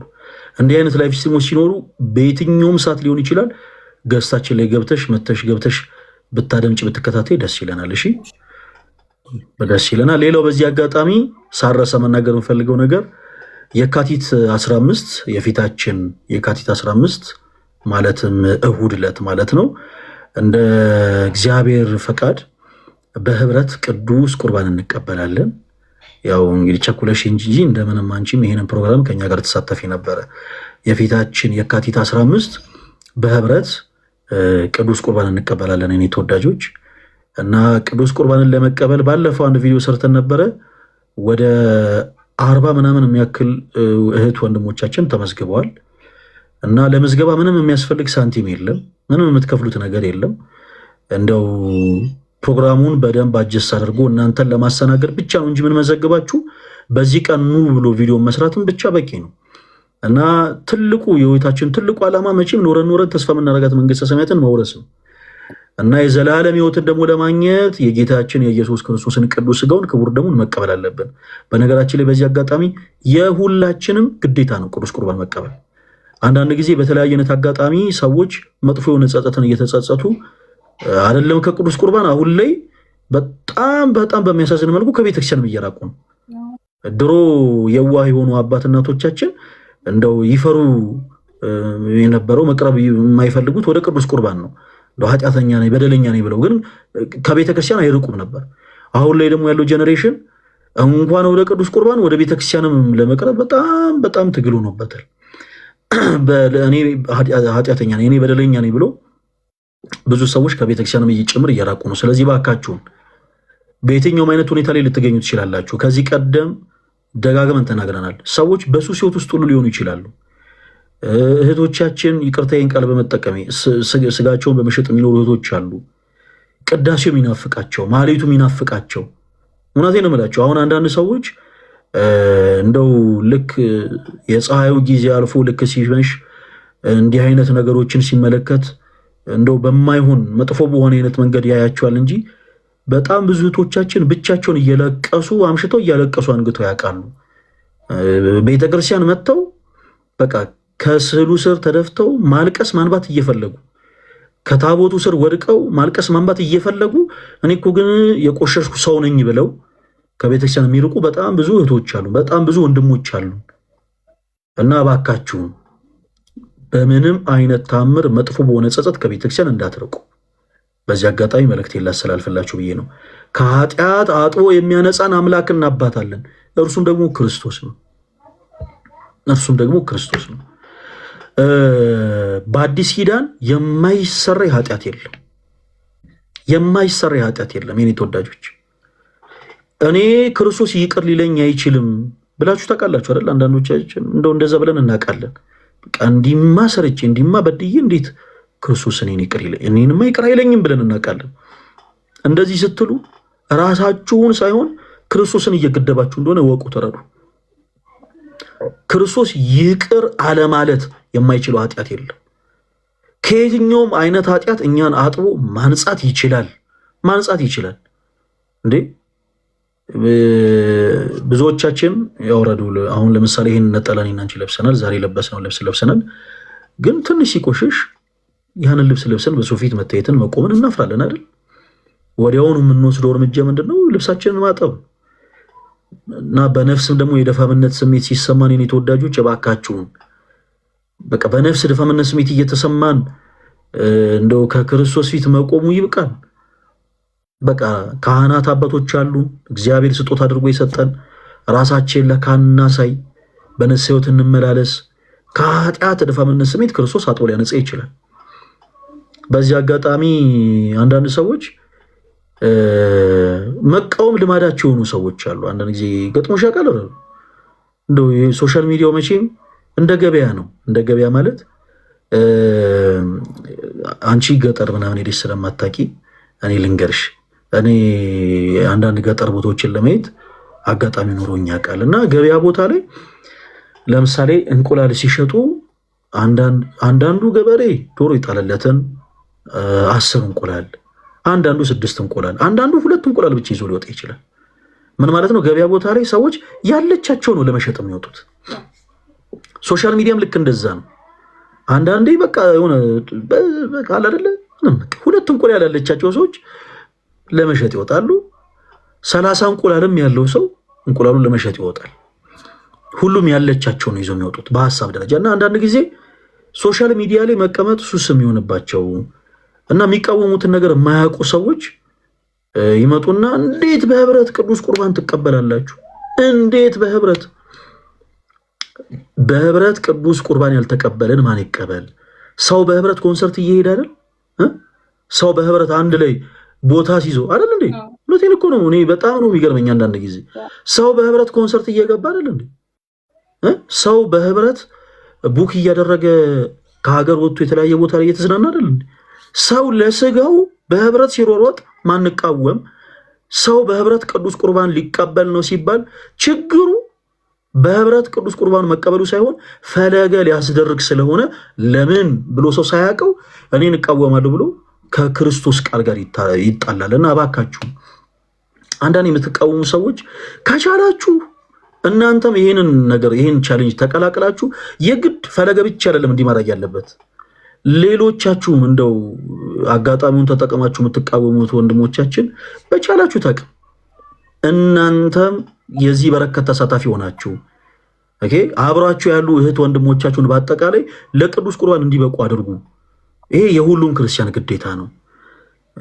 በህብረት ቅዱስ ቁርባን ስንቀበል ፊሊንጉን አስባችሁታል? ሰው በህብረት ኃጢአት ይሰራል እኮ። ሰው በህብረት እውነቴን ነው ብላችሁ ሰው በህብረት ናይት ክለብ ቦታዎች ላይ ይሄዳል። ክለብ ለክለብ ይዞራል። ሌሊቱን ሙሉ በህብረት ከአንድ ቦታ አንድ ቦታ እየዞሩ መጠጥ የሚጠጡ ሰዎች እንዳሉ ታውቃላችሁ። ሌሊቱን ሙሉ ሰው ጓደኝነቱን ለዚህ እያዋለው፣ ሰው ትውውቁን ለዚህ እያዋለው ነው። እኛ ትውውቃችንን ጓደኝነታችን ክርስቶስን ካልበጅ ምን ዋጋ አለው? የኔ ተወዳጆች እናንተ እኔን አውቃችሁኛል፣ እኔ እናንተን አውቂያችኋለሁ። የኔና የእናንተ ወዳጅነት ለምሳሌ እኔና ረዱ ዛሬ ተዋውቀናል። የኔና ያንቺ ወዳጅነት ክርስቶስን ካልበጅ ምን ይጠቅመናል? ረዱ ክርስቶስን ሊበጅ ይገባል። እና የካቲት 15 የፊታችን ቅዱስ ቁርባን እንቀበላለን። የተመረጠ ትውልድ የሚል የቲክቶክ አካውንት አለ። ምናልባት ፎሎ ያላረጋችሁት እህቶች ወንድሞች ፎሎ አድርጉት። እና መመዝገብ የምትፈልጉ ከኛ ጋር ቅዱስ ቁርባን መቀበል የምትፈልጉት ወንድሞቻችን በአጠቃላይ በውስጥ መስመር መመዝገብ እንፈልጋለን ብቻ እያላችሁ መልእክታችሁን አስቀምጡልን። ሌላ አይነት ነገር የሚጽፉ ሰዎችን መልእክቱ ስለማንየው ማለት ነው። መመዝገብ የምትፈልጉ መመዝገብ እንፈልጋለን ብቻ እያላችሁ አስቀምጡልን። ምንም አይነት ክፍያ የለውም። ቅዱስ ቁርባን ለመቀበል በነፃ የተቆረሰልንን ስጋ በነፃ የፈሰሰልንን ደም ለመቀበል ማንም ሰው የሚከፍለው ምንም አይነት ሳንቲም የለም።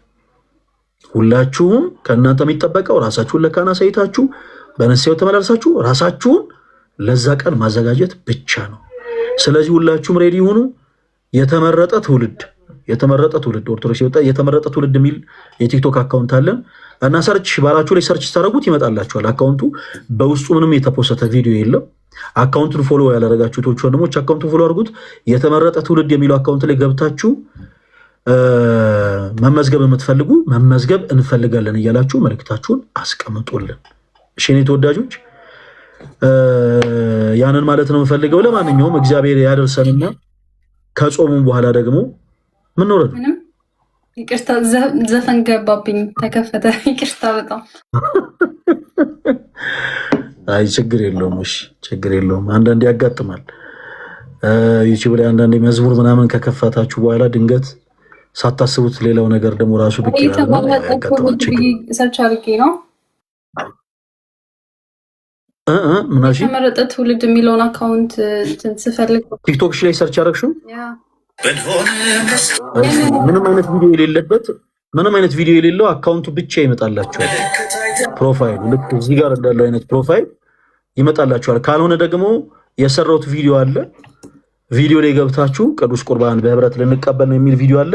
ቪዲዮ ላይ ገብታችሁ ከስር ሜንሽን አድርጌዋለሁ እና ያ ሜንሽን የተደረገውን አካውንት ስትነኩት ወደ ውስጥ ያስገባችኋል። በዛው ፎሎ ታደርጉታላችሁ። አንድ ሌላ ቪዲዮ ሰራላችሁና በዛው ፎሎ ታደርጉታላችሁ። እናረዱ በጣም በጣም በጣም ነው የምናመሰግነው። ስለነበረን ጊዜ ስለነበረን ታይም በጣም በጣም በጣም አድርገን እናመሰግናለን። በርቺ፣ በክርስቶስ ፍቅር እጅግ በጣም እንወድሻለን። አይሆፕ አሁንም አንቺን ፎሎ የሚያደርጉ ሰዎች በተለያየ አይነት አጋጣሚ የቤተክርስቲያንን ትምህርት እንዲማሩ ምክንያት እንደምትሆኚ ተስፋ አደርጋለሁ። በደንብ ጠንክሪ፣ ከጎንሽ ነን እና በየትኛውም አይነት ታይም ደግሞ ላይቫችንን ድንገት ከፍተን የተለያዩ ሀሳቦችን ስናወራ አይተሽ እንዳታልፊ እሺ። ወደ እኛ ጋር ጎራ ብለሽ ደግሞ ቁጭ ብለሽ የተወሰኑ ሀሳቦችን እንድትማሪ በክርስቶስ ፍቅር ጋብዛለሁ። ሌላ ማንሳት የምትፈልጊው ነገር አለ ረዱ? ሌላ ማንሳት የምፈልገው ነገር የለም። ሚስትን ሰላም፣ ፍቅረኛን ሰላም በል። ፍቅረኛ ነው የሚባለው ገና እንግዲህ አሁን ባለቤት የምትሆነው ገና ከ2 ዓመት በኋላ ነው። እስቲ ጊዜ ከረዳን ግን ሰላም ልልሻለሁ። ሰላምታሽም እስቲ ሰላም በያት። አሁን ምናልባት ሪከርድ ካደረጉልሽ ሰላም በያት እስቲ። ወለተ ማርያም ነው ስሟ። አለማዊ ስሟን አልናገርም፣ እኔ ነኝ ያወጣሁላት ወለተ ማርያም ብዬ እና ሰላም በያት፣ ይደርሳል። ሰላም ወለተ ማርያም፣ በጣም ደስ ትላላችሁ። ሙሉ ሰዓቱን ፍቅሩን እየገለጸ ነበረ። በጣም ኪዩት እንዴ በቃ ይደርሳታል። አሁን ይኸው ሪከርድ ያደርጉታል፣ ይደርሳታል። እኔም ሰላም ልልሻለሁ። እግዚአብሔር በረዳን መጠን ደግሞ እዚህም የምትመለሽ ቃል ላይ እንግዲህ በህብረት ቅዱስ ቁርባን የምናደርግባቸው ወቅቶች ስለሚኖሩ እግዚአብሔር ቢረዳን